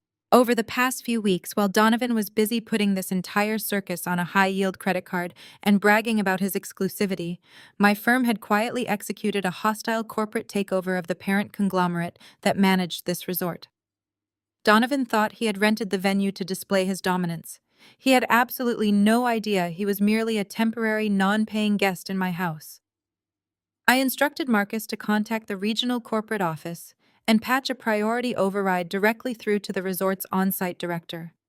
I wanted the management to know exactly who was standing in their hallway and what would happen to their global operational budget if I was not immediately accommodated. I hung up the phone, slipping it back into my pocket, and leaned against the cool silk-lined wallpaper. I checked the platinum watch on my wrist. The countdown had officially begun. I waited in the quiet alcove, listening to the faint muffled sounds of the string quartet, practicing down in the courtyard. Exactly 5 minutes later, the polished brass doors of the main guest elevator at the far end of the upper lobby slid violently open. The general manager of the Grand Astor came bursting out onto the floor. I knew him by reputation, a fastidiously groomed European man named Monsieur Laurent, famous within the industry for his unshakable composure and absolute discretion. At this moment, however, his legendary composure was completely shattered. He was sprinting through the lobby, his expensive coattails flying wildly behind him. He was sweating profusely, his face flushed a blotchy, panicked red as he frantically scanned the corridor. He looked exactly like a man who had just been informed that a live explosive device was ticking beneath his desk and his career was seconds away from total vaporization.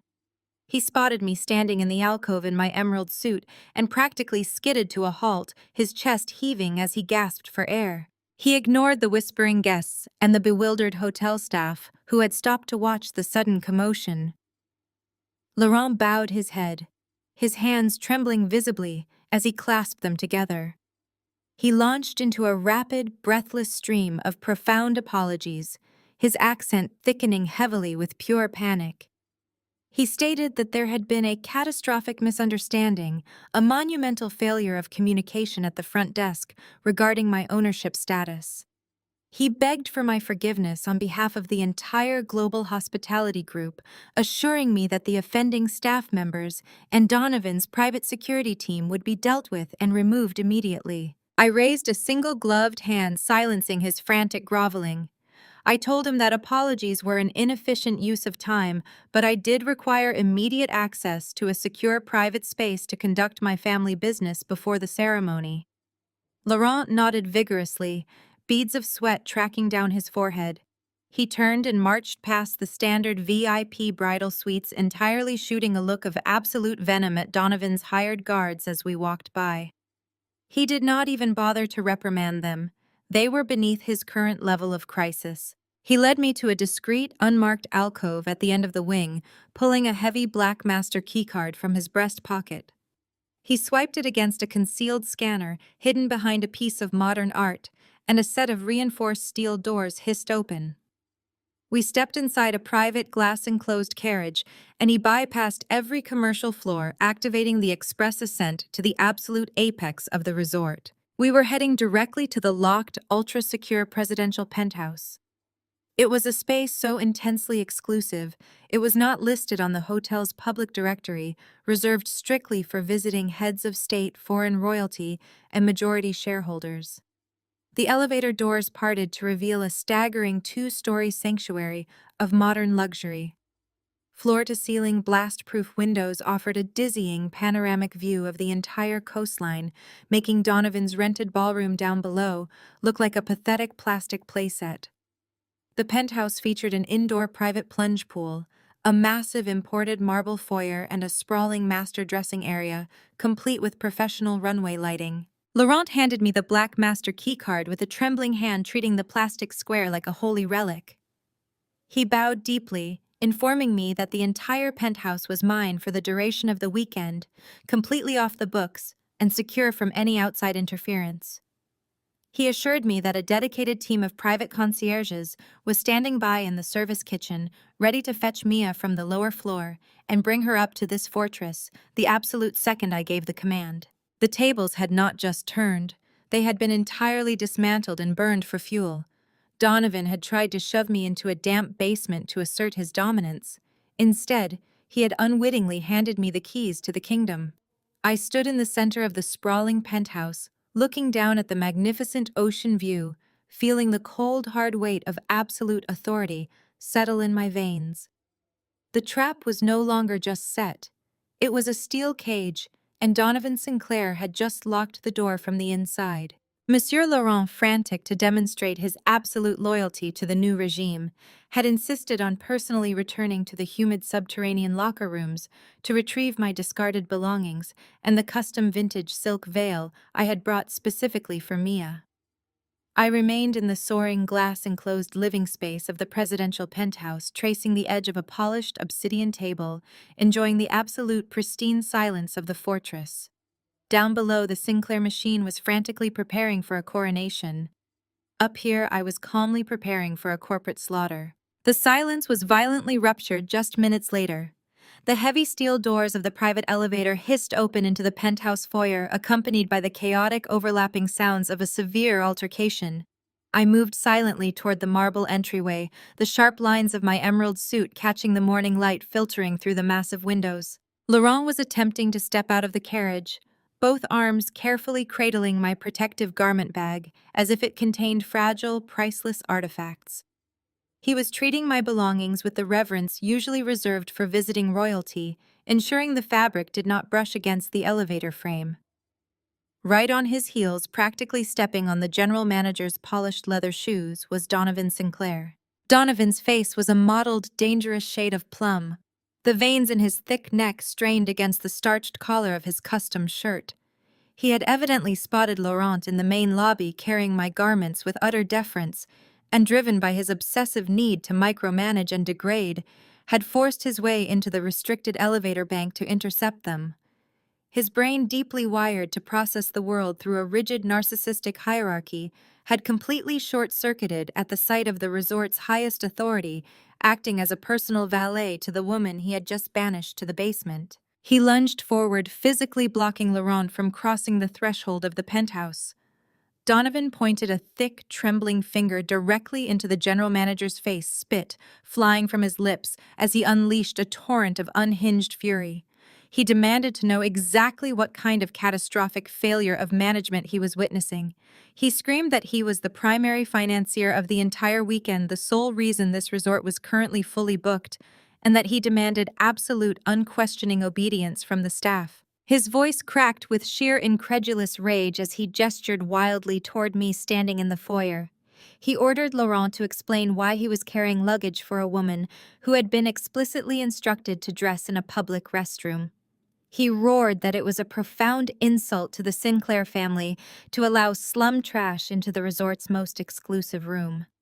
He branded me an imposter, a pathetic charity case who was manipulating the hotel staff to sneak into a space meant strictly for actual high-net-worth individuals. The volume of Donovan's tirade echoed off the vaulted ceilings of the penthouse, sharp and ugly, clashing violently with the serene luxury of the environment. He leaned into Laurent's personal space, deploying his ultimate perceived trump card. He threatened to call the corporate board of the hospitality group before the wedding march even began. He swore he would have Laurent fired, stripped of his pension, and blacklisted from the global luxury hotel industry for this profound breach of protocol. He promised to rip up the catering contracts, cancel the exorbitant champagne orders, and publicly humiliate the resort in the press if I was not immediately dragged out by security. It was a spectacular theatrical display of financial intimidation.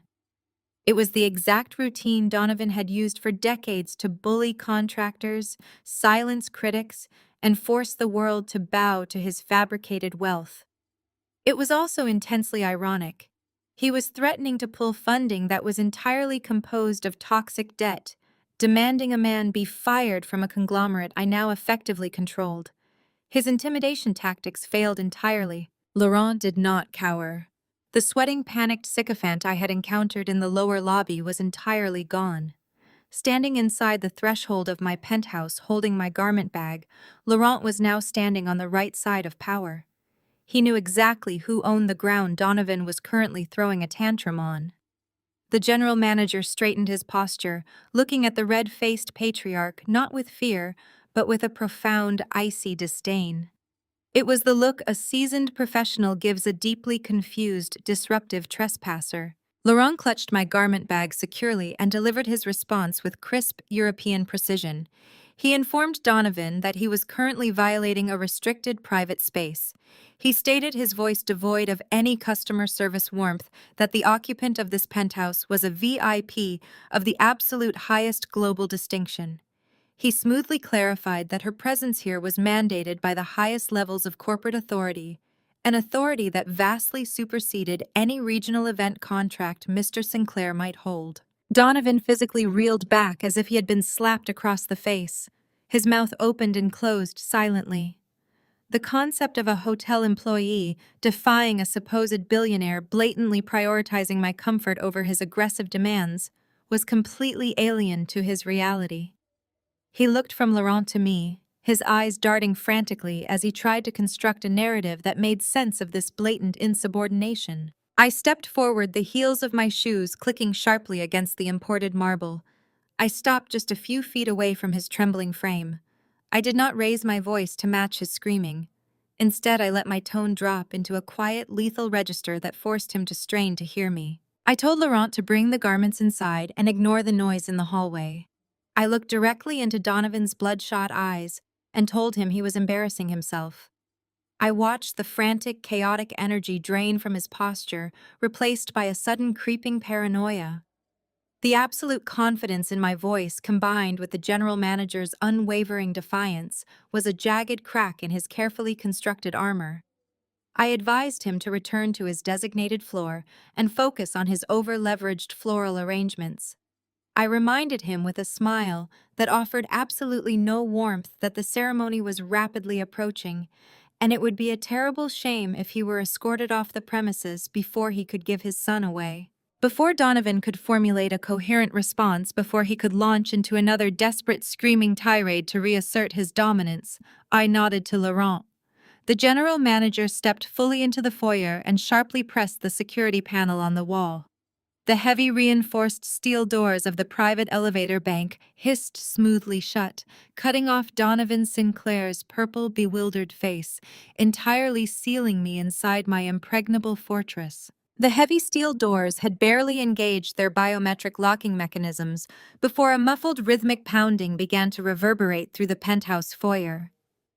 Donovan Sinclair, a man entirely unaccustomed to being denied access to anything he desired, was physically assaulting the reinforced barrier. Inside the ultra-quiet, climate-controlled sanctuary of the presidential suite, the noise was a jarring anomaly. Laurent stood near the entryway, his European composure deeply offended by the crude, aggressive display occurring just on the other side of the threshold. He blanched quickly, offering a stammering apology for the disturbance. He immediately volunteered to contact the property's armed tactical security detail to have the Sinclair patriarch forcibly removed from the VIP floor. I raised my hand, a silent command that stopped the general manager in his tracks.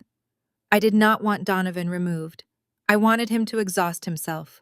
A man whose entire identity is constructed on the perception of absolute dominance cannot simply walk away from a closed door. To him, this locked entryway was not a mere physical obstacle. It was a profound existential insult. It was a blatant rejection of his superiority. I could picture him perfectly in the corridor, his face flushed, his expensive leisure suit straining across his shoulders as he hammered his fists against the immovable steel. He was desperately trying to batter his way back into a narrative where he held all the power. I instructed Laurent to place my garments in the master dressing room and returned to the foyer. We waited in the immaculate silence of the penthouse, listening to the muffled shouts and the dull thuds echoing from the hallway. After several minutes, the physical assault on the door ceased, replaced by the frantic, muffled sounds of Donovan barking into his mobile phone, likely demanding the immediate presence of hotel security to bypass the locks. He was pulling every imaginary string he thought he possessed. I gave Laurent a crisp, silent nod. It was time to open the door. The general manager stepped forward and swiped his master keycard against the concealed sensor. The biometric locks disengaged with a sharp mechanical click, and the heavy steel doors parted smoothly. Donovan nearly stumbled forward into the foyer, his fist raised for another strike that met only empty air. He caught his balance, his chest heaving as he gasped for air. He was a complete visual disaster. The manufactured suave billionaire persona had entirely evaporated. His face was a mottled, dangerous shade of plum, and a thick sheen of sweat coated his forehead, matting his expensive haircut. He locked eyes with Laurent and immediately launched into a fresh, unhinged tirade. He demanded police intervention. He screamed that I was a squatter, a delusional fraud, a destitute relative who had somehow conned her way into the Astor's crown jewel through bribery or deception. He pointed a trembling, aggressive finger directly at the general manager's face. He swore he would ruin Laurent's life. He threatened to purchase the entire resort management group on Monday morning for the sole purpose of firing Laurent and throwing him onto the street. He promised to launch a barrage of devastating lawsuits that would completely bankrupt the hotel and everyone employed within it. It was a spectacular theatrical display of financial intimidation. It was the exact calculated routine Donovan had utilized for decades to bully city contractors, silence corporate critics, and force the world to bow to his fabricated wealth. Laurent, however, did not flinch. The European hotelier who had spent his career catering to actual global titans, sovereign wealth fund directors, and legitimate royalty looked at the sweating, red-faced man before him with a profound stillness. The professional deference Laurent usually displayed had completely vanished. He knew exactly what I had accomplished over the past few weeks. He knew about the hostile takeover, the restructuring of the parent conglomerate, and the absolute fact that I now personally held the deed to the very floorboards Donovan was currently stomping on. The anger in Laurent's eyes slowly melted away, replaced by an expression that was far more devastating to a narcissist. The general manager looked at Donovan Sinclair with a mixture of sheer existential terror and absolute, unadulterated pity. It was the specific haunting look one gives a man who has confidently wandered onto a live firing range while wearing a blindfold. Laurent was looking at a ghost, a financial dead man walking, who was entirely oblivious to his own impending execution. Laurent straightened his posture, pulling his shoulders back to their full, formal height. His voice, when he finally spoke, echoed in the marble corridor with a terrifying, icy finality.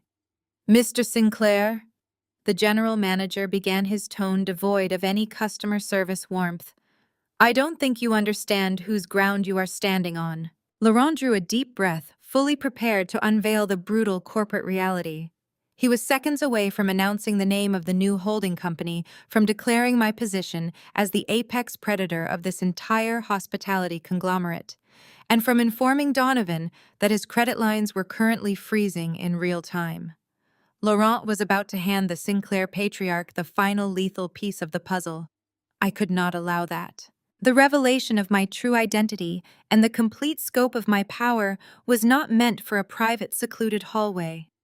It was not meant to be delivered by a proxy.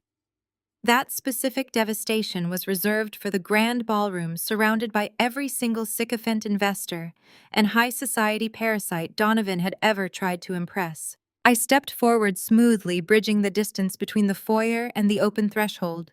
Before the general manager could utter my corporate title, I raised a single manicured finger and pressed it gently to my own lips. Laurent saw the gesture and snapped his mouth shut, instantly swallowing the revelation. He stepped back, bowing his head in immediate, unquestioning obedience, yielding the floor entirely to me. I pushed past the heavy steel doors and stepped fully out of the penthouse, crossing the threshold to stand directly in the corridor. I stopped mere inches from Donovan's trembling, sweaty frame.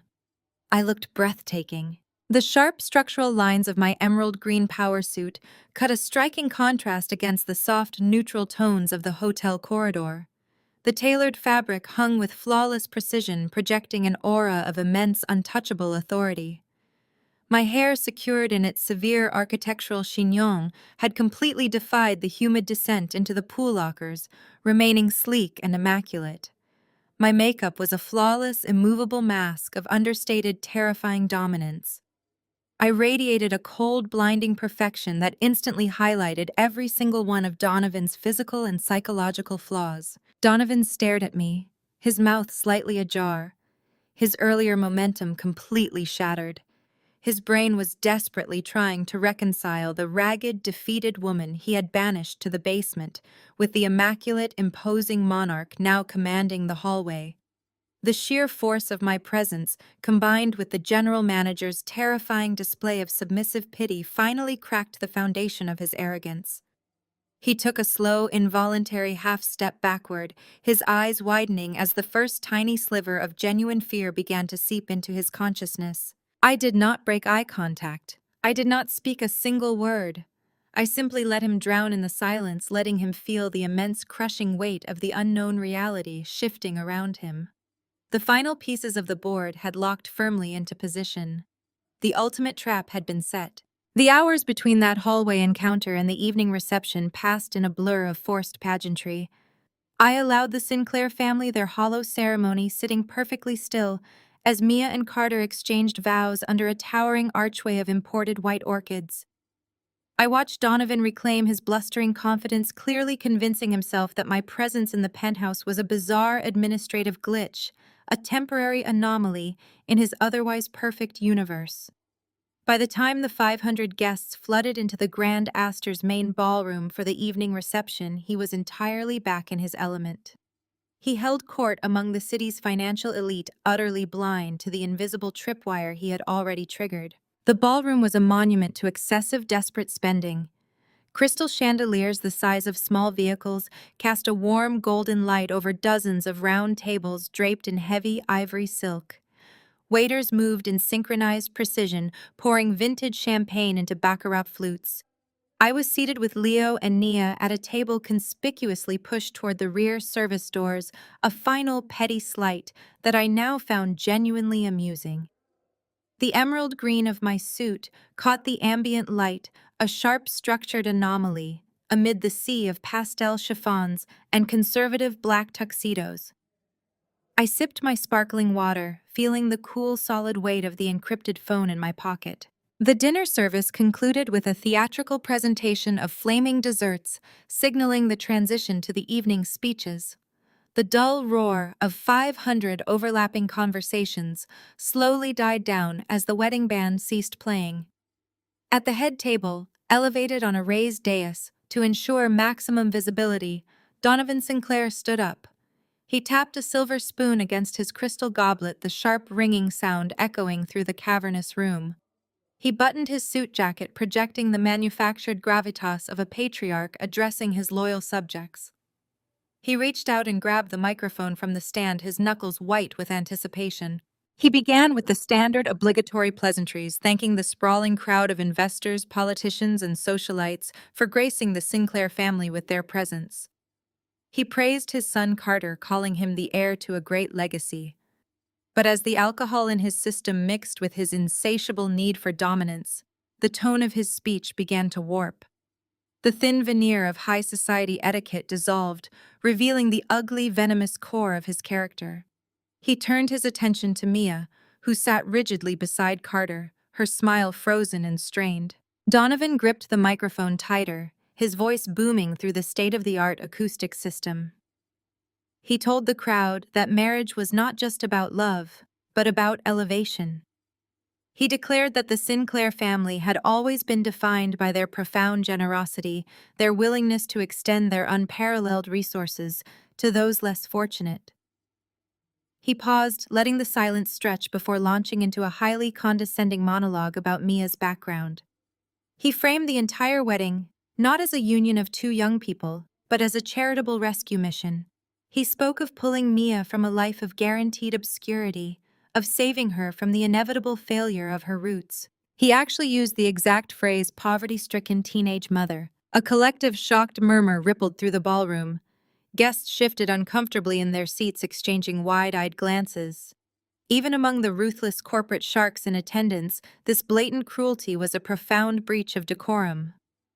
I watched Mia's face drain of color, her hands trembling as she stared down at her lap in absolute mortification. Carter stared straight ahead, offering a weak, cowardly half-smile, entirely paralyzed by his father's dominant gravity and refusing to defend his new wife. Donovan was actively reveling in the discomfort feeding on the absolute authority he believed he held over the room. He was not finished. He needed a visual aid for his cruelty. He needed to physically crush me in front of his peers. His bloodshot eyes scanned the rear of the ballroom, hunting through the dim lighting until he locked directly onto my emerald suit. He raised his hand, pointing a thick finger directly at my table. He spoke directly into the microphone, his voice dripping with weaponized pity. He demanded that I stand up. He told the 500 guests to look to the back of the room to witness the stark, undeniable reality of the class divide. He wanted everyone to see the woman who could not provide, the woman who had to surrender her daughter to a superior dynasty just so the girl could have a chance at a real life. He commanded me to rise so the crowd could appreciate the true magnitude of Sinclair charity. The spotlight operator, likely terrified of losing his job, swung a harsh, blinding beam of white light directly onto my table. Every single head in the cavernous ballroom turned to stare at me. 500 pairs of eyes filled with pity, disgust, and morbid curiosity pinned me to my seat. The silence was absolute, heavy, and suffocating. Donovan smiled from the dais, a victor claiming his ultimate prize.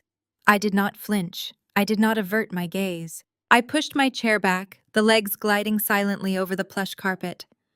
I stood up slowly, executing the movement with a deliberate, terrifying grace. I smoothed my hands down the lapels of my custom-tailored power suit, ensuring the sharp structural lines were perfectly aligned. I stood bathed in the harsh spotlight, my posture immaculate, projecting an aura of cold, sovereign control that entirely defied the narrative he had just constructed. I let the crowd look at me, let them see that I was not a broken, humiliated victim. I looked at Donovan, holding his gaze across the massive expanse of the room. His triumphant smile wavered slightly, a flicker of confusion crossing his features as he registered my absolute lack of shame.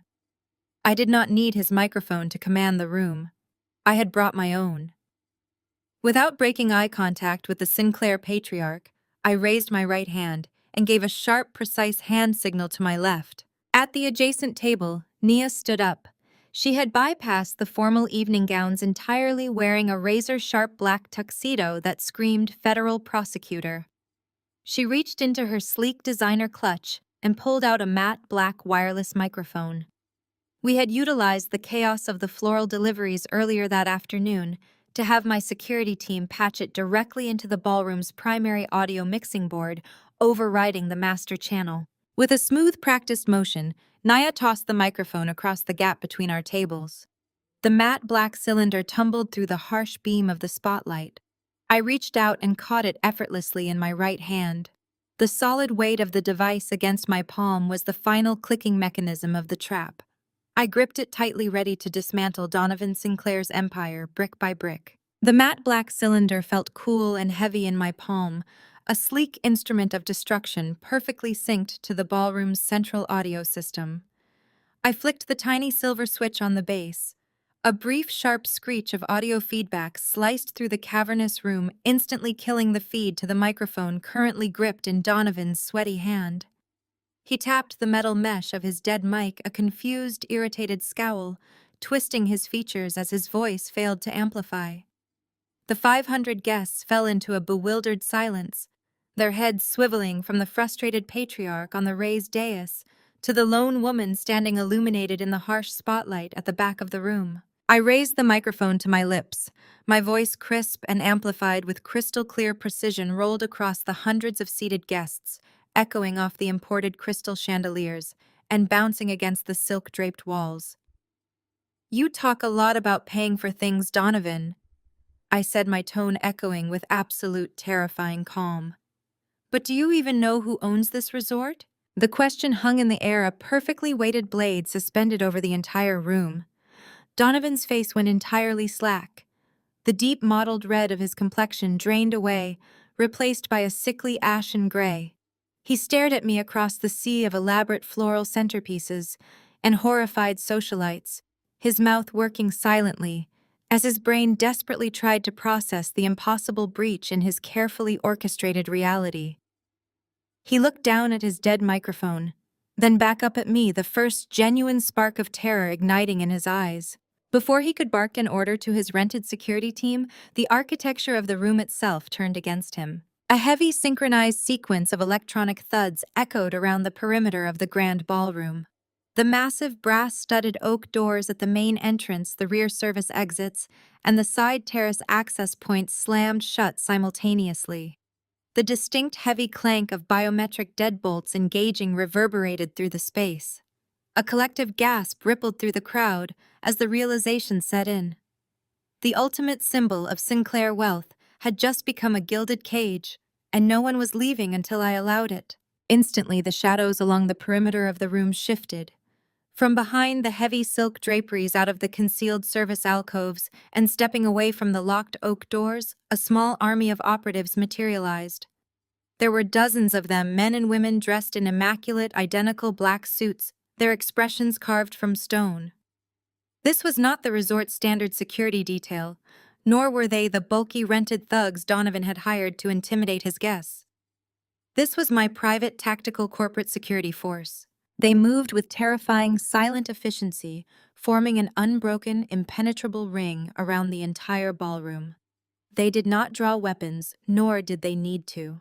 Their sheer numbers, their synchronized deployment, and their absolute unyielding stillness projected a level of dominance that reduced Donovan's hired guards to trembling amateurs.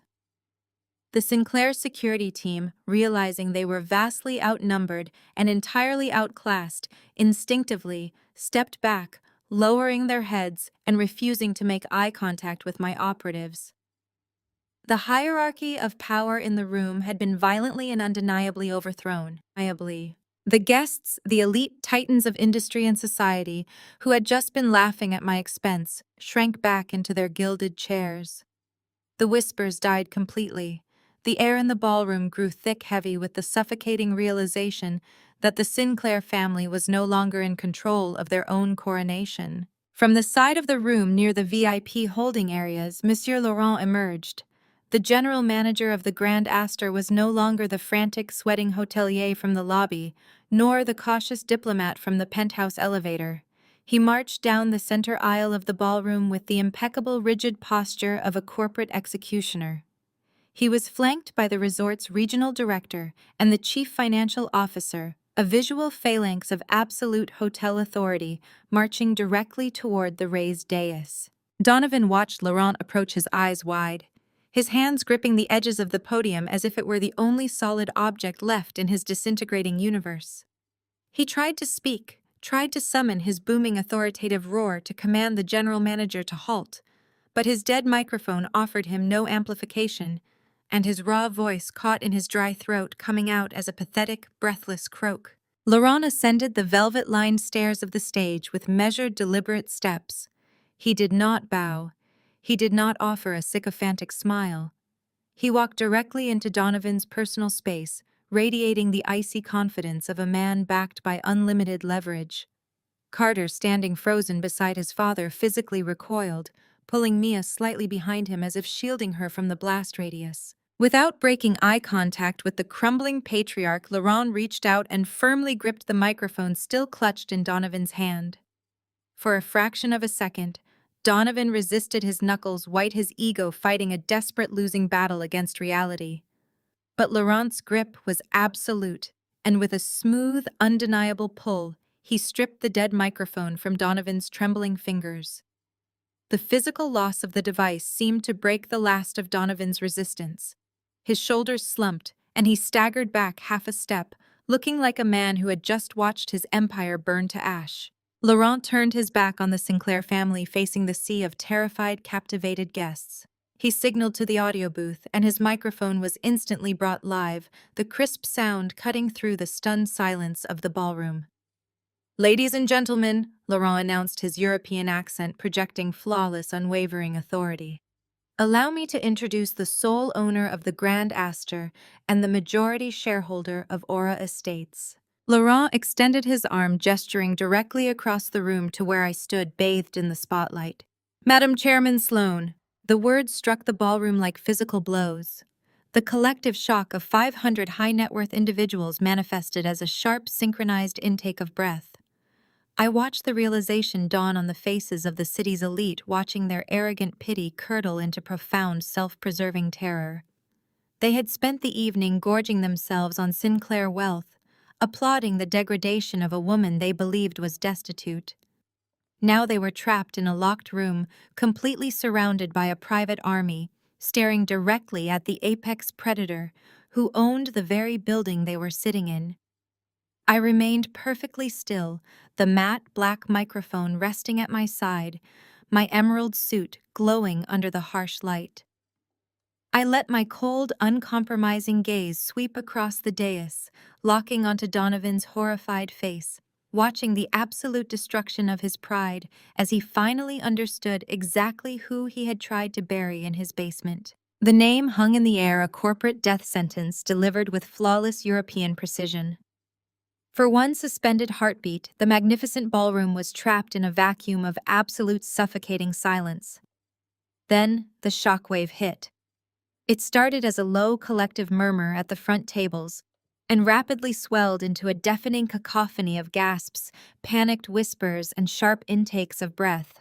500 members of the city's financial elite, individuals who prided themselves on being untouchable and unshakable, simultaneously lost their composure. The social hierarchy of the room fractured instantly as the reality of my identity crashed down upon them. On the raised marble dais, Donovan Sinclair was entirely paralyzed. The blood had rushed from his face so fast he looked practically translucent, his skin taking on the waxy pallor of a corpse. His jaw worked uselessly, trembling as he tried to form words that his short-circuiting brain could no longer supply. His thick fingers, which only seconds ago had been gripping his baccarat champagne flute with the arrogant entitlement of a king, simply went numb. The delicate crystal slipped through his limp grasp. It plummeted downward, striking the polished marble floor of the stage. The sharp, violent sound of shattering glass pierced through the rising roar of the crowd, ringing out like a starting pistol for his absolute ruin. I did not wait for the echoes to fade. I brought the matte black microphone to my lips. When I spoke, my voice resonated through the state-of-the-art acoustic system, smooth, glacial, and completely stripped of any human warmth. "You talk a great deal about paying for things, Donovan," I said, the amplified sound instantly slicing through the panicked chatter of the room and forcing everyone back into a captive silence. "You stood up here and demanded this audience applaud your unparalleled generosity. You painted yourself as a benevolent savior reaching down from your ivory tower to rescue my daughter from the gutter. You explicitly demanded that I stand up so everyone here could witness the class divide." I took a slow, measured step forward, the harsh beam of the spotlight perfectly tracking my movement. I allowed the heavy silence to stretch, letting the sheer magnitude of his arrogance hang in the air. The problem with men who scream so loudly about their wealth is that the volume is almost always a desperate attempt to cover up the sound of a severe fiscal hemorrhage. I raised my free hand. my emerald sleeve catching the light, and gestured deliberately toward the massive dormant projector screens suspended behind the head table. They had been installed specifically to broadcast a curated high-definition slideshow of Carter and Mia's heavily staged fairy tale courtship. You wanted a visual aid to demonstrate exactly where the power lies in this room, I said, my voice echoing off the imported crystal chandeliers. Let me provide one. Across the room, standing flawlessly in her tailored tuxedo, Nia did not hesitate. Her fingers flew across the surface of her encrypted tablet, effortlessly bypassing the hotel's internal media server and completely overriding the ballroom's visual display network. She hit the execution key. The massive dual screens hummed to life with a deep electronic thrum, emitting a stark, blinding white glare that washed over the opulent floral arrangements and the horrified faces of the wedding party. They did not display romantic photographs or sentimental childhood memories. Instead, they illuminated the ballroom with high-resolution, undeniable scans of catastrophic financial ruin. The first slide was a master ledger, a grim verified map of the Sinclair family's true net worth. The text was enlarged, crisp and clear enough for the guests in the very back row to read without straining. It detailed a complex, desperate web of hollowed-out holding companies, heavily leveraged assets, and completely exhausted credit lines. I watched the elite crowd, a room packed with bankers, hedge fund managers, and venture capitalists, immediately process the raw data. They were apex predators, and they instantly recognized the overwhelming stench of a bleeding carcass. Nia cycled rapidly to the next slide. Bold red-stamped ink flared across the massive screens. Foreclosure notices on 3 separate commercial properties Donovan had publicly claimed to own outright. Final aggressive demands for payment from obscure offshore lenders. Desperate predatory loans taken out at ruinous, borderline illegal interest rates just to maintain the fragile illusion of liquidity. This is your grand legacy, Donovan. I narrated, my voice utterly merciless as the undeniable documentation of his devastation played out on the screens behind him. You didn't pay for this wedding out of an abundance of generational wealth. You financed this entire pathetic circus on toxic short-term debt, desperate to convince this room that the Sinclair machine wasn't already a hollow, rotting shell. On the stage, Carter spun around, staring up at the massive screens in sheer, unadulterated horror. The color completely drained from the young man's face as he realized his trust fund, his entire promised future, was a fabricated lie. He looked back at his father, his eyes wide with a mixture of profound betrayal and creeping panic. Mia sat perfectly still, her initial shock giving way to a quiet, breathless awe as she watched the man who had relentlessly tormented her being systematically dismantled in front of the world. Down on the floor, the guests were actively recoiling. The sycophants who had been laughing at his cruel jokes and kissing his ring less than an hour ago were physically shifting their chairs backward, desperate to distance themselves from the blast radius of a failing patriarch. Whispers of bankruptcy, fraud, and total insolvency hissed through the crowd like venomous snakes. Nia tapped her screen one final time. The disparate, chaotic documents vanished, replaced by a single, heavily authenticated legal transfer of debt. It was a massive consolidated portfolio. $40 million in high-interest, aggressively overdue loans previously held by a consortium of ruthless private lenders. The document clearly showed the debt had been purchased in full, legally transferred to a new holding entity. The acquiring entity's name was highlighted in bold, inescapable black ink: Aura Estates. Donovan turned his head slowly, his neck cracking as he looked back at the screen, then down at me. His eyes were wide, bloodshot, and completely devoid of sanity. The final crushing realization settled over him.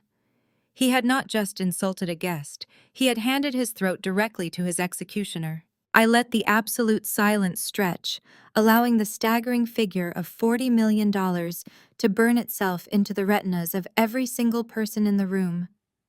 I looked directly into Donovan Sinclair's hollow, terrified eyes, feeling the cold, hard weight of absolute victory. I didn't just buy the resort, I said coldly, every syllable dropping like an anvil onto his chest. I bought your $40 million debt this morning. Welcome to my world, Donovan. The echo of my final words hung suspended in the ballroom, an invisible guillotine that had just dropped on the Sinclair dynasty. For a grueling span of 10 seconds, the sheer gravity of the revelation kept 500 people completely immobilized. Then the shock shattered. The ambient noise level spiked from a pin-drop silence to a chaotic, panicked roar. Chairs scraped violently against the carpet as elite investors, socialites, and politicians scrambled backward, instinctively distancing themselves from the toxic epicenter on the stage. Donovan's paralysis broke, replaced by a violent, manic energy. The ashen gray of his skin morphed into a dangerous, apoplectic purple. His mind, entirely incapable of processing total defeat, short-circuited into fierce, delusional denial. He turned his back on the massive projector screens, waving his hands frantically as if he could physically wipe away the digitized proof of his $40 million insolvency. He pointed a trembling, accusatory finger at me, his massive chest heaving under his tailored tuxedo. "It is a fabrication!" Donovan bellowed, his voice raw and cracking without the aid of his microphone. "A pathetic amateur hoax engineered by a jealous, poverty-stricken nobody. I am Donovan Sinclair. I own this city. I own half the people in this room." He whipped his head around, hunting for a target to exert his non-existent authority over. His bloodshot eyes locked onto a terrified catering manager standing near a towering, tiered champagne fountain. Donovan lunged off the side of the dais, stumbling slightly on the velvet steps before violently regaining his footing. He reached into the inner breast pocket of his jacket and yanked out a sleek, monogrammed leather card holder. His thick fingers fumbled with the slots, extracting a handful of heavy, solid metal credit cards. The harsh overhead lighting caught the dull gleam of exclusive black titanium and polished platinum. He shoved the metal cards directly into the face of the trembling catering manager. "Run them!" Donovan screamed, spittle flying from his lips and dotting the lapel of the young man's uniform. "Run every single one of them for $100,000 right now. Buy out the entire bar. Buy out the kitchen. Prove to these sheep that my lines of credit are limitless. Do it." The young manager stepped back, raising his hands in sheer terror, looking wildly toward Monsieur Laurent for salvation. The general manager of the Grand Astor did not miss a beat. Radiating absolute contempt, Laurent stepped down from the stage, retrieving a sleek mobile point-of-sale terminal from the primary bar station. He walked calmly toward Donovan, holding out the device. Laurent's expression was a mask of cold professionalism, perfectly reflecting my own silent directive. "By all means, Mr. Sinclair," Laurent said smoothly. "Let us verify your standing." Donovan snatched the terminal, his hands shaking so violently he nearly dropped it. He jammed a heavy black card into the chip reader. The machine beeped a cheerful electronic sound that contrasted sharply with the heavy, suffocating tension gripping the room. The digital display flashed a loading screen. The 500 guests held their collective breath, craning their necks to witness the spectacle of a billionaire testing his limits. The machine let out a harsh, flat buzz. The screen lit up in a bright, unforgiving red. "Declined." Donovan stared at the digital letters, his jaw slacking. "Machine error," he muttered frantically. He ripped the black card out and shoved a platinum card into the slot. A brief pause followed. Another harsh buzz. "Declined." He moved to a third card, stripping the magnetic stripe through the reader with frantic, jerky motions. "Declined." A fourth card. "Declined." The red glow of the terminal reflected in his wide, panicked eyes. He punched the buttons on the keypad, trying to force the transactions through manually, but the network repeatedly rejected his credentials with brutal efficiency. "There is no machine error, Donovan," I called out from the back of the room, my unamplified voice carrying easily through the dead silence. "When I acquired your debt portfolios this morning, I immediately triggered the acceleration clauses buried deep within your loan covenants. You have been in default for 6 months. Triggering those covenants initiated an automatic global freeze on all your associated assets. Your bank accounts, your offshore trusts, your corporate credit lines, your shell companies, they are completely locked. You do not possess the capital to buy a glass of tap water." The finality of the statement broke the last remaining thread of Donovan's sanity. The polished veneer of the aristocratic patriarch vanished entirely, replaced by the feral, unhinged desperation of a cornered beast. He threw the heavy point-of-sale terminal onto the floor, the plastic casing shattering upon impact. He tore at the collar of his custom shirt, ripping the silk bow tie from his neck as if it were choking him. He spun around to face me, his features twisted into a mask of pure, murderous hatred. "You!" he roared, a guttural, terrifying sound that ripped from the bottom of his chest. "I will destroy you! I will tear you apart!" He completely lost his mind, abandoning any lingering shred of self-preservation or social decorum. Donovan put his head down and charged. He lunged across the wide expanse of the ballroom floor, tearing through a row of silk-draped chairs. His heavy boots pounded against the carpet as he sprinted directly toward the spotlight where I stood, fully intending to inflict physical violence. I did not flinch. I did not blink. I did not even shift my weight. He barely made it 20 feet. My security team reacted with terrifying synchronized precision. 4 operatives detached from the perimeter wall, moving with a silent, fluid speed that made Donovan look as if he were moving in slow motion. They intercepted him flawlessly in the center of the room. There were no dramatic punches thrown, no chaotic brawling.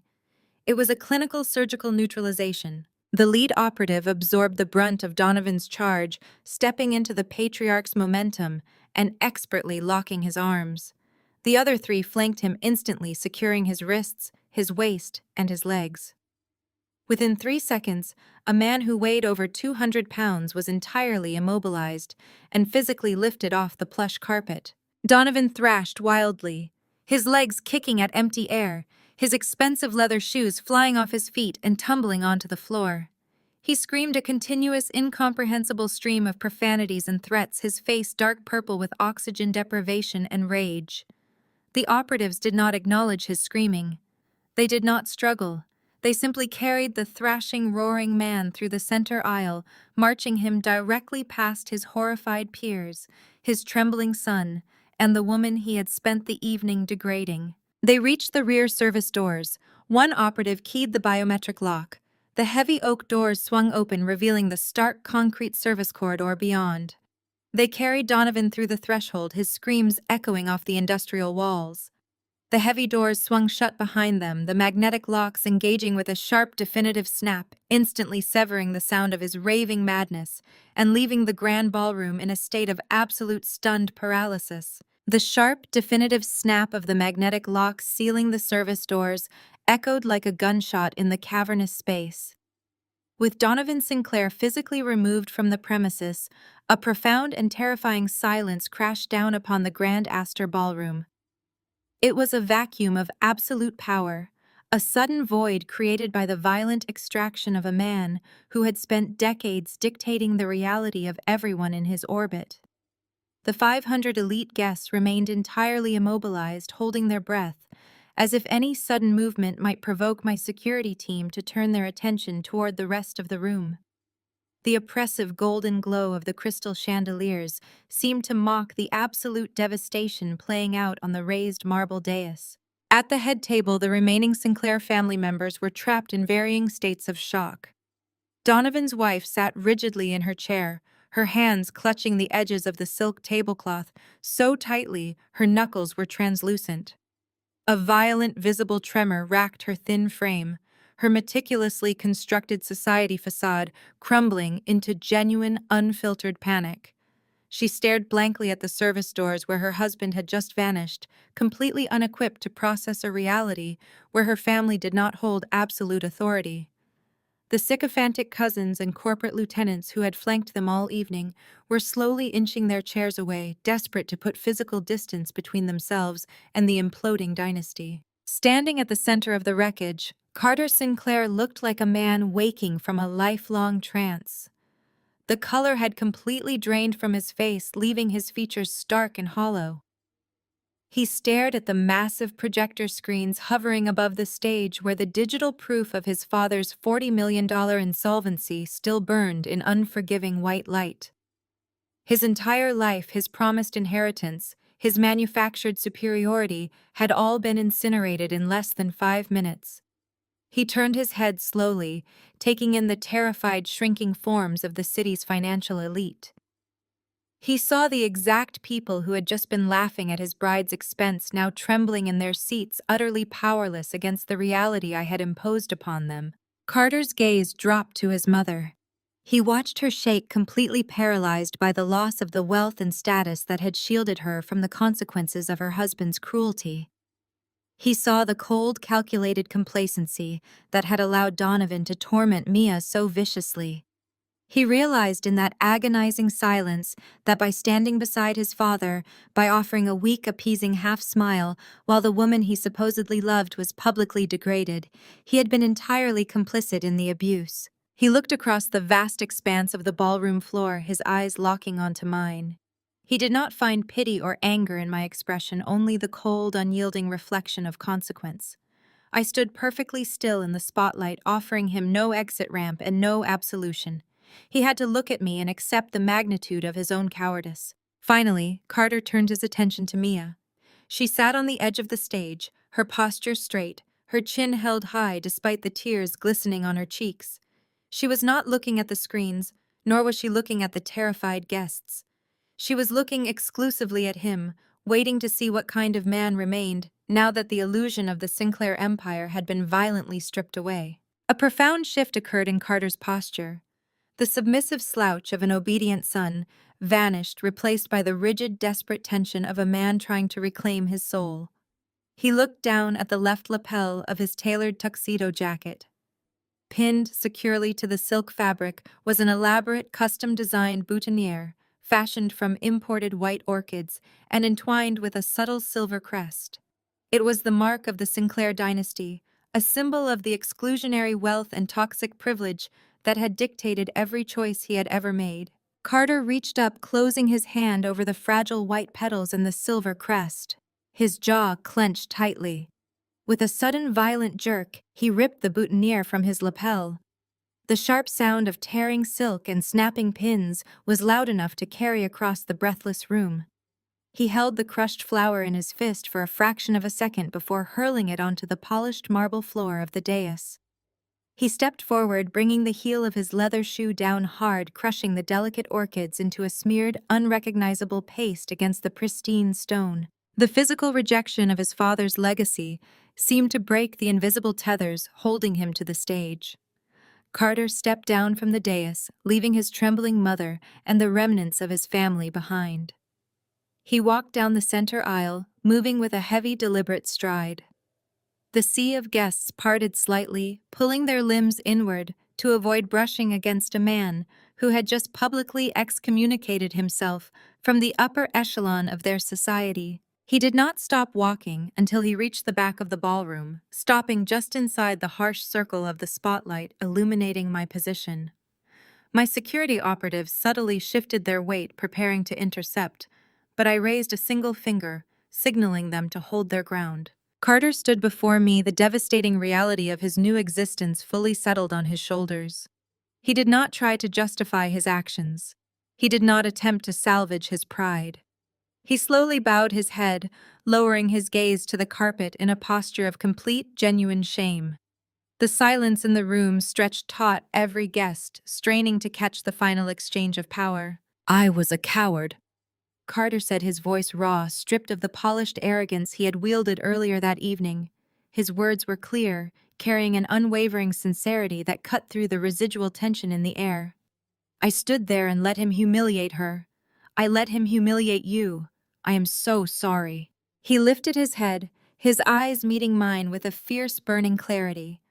The boy who had cowered behind his father's booming voice was entirely gone, replaced by a man accepting the full, crushing weight of accountability.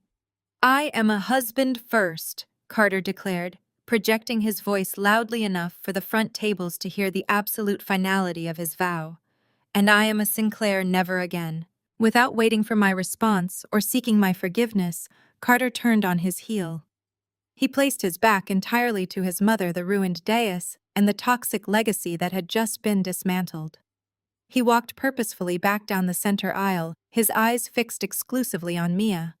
He reached the stage, offering her his hand. his posture transforming into an unyielding shield between his bride and the wreckage of his former life. I watched Carter pull Mia close, his stance protective and absolute. The remaining Sinclair family members, Donovan's trembling wife, and the few loyalists who hadn't fled for the exits were frozen in the wake of his defection. They were witnessing the death of their dynasty, stripped of their patriarch, and now stripped of their heir. The 500 elite guests remained anchored to their seats, captivated by the raw, unscripted reality unfolding before them. I stepped out of the harsh beam of the spotlight, the heavy silence of the room parting around me like water.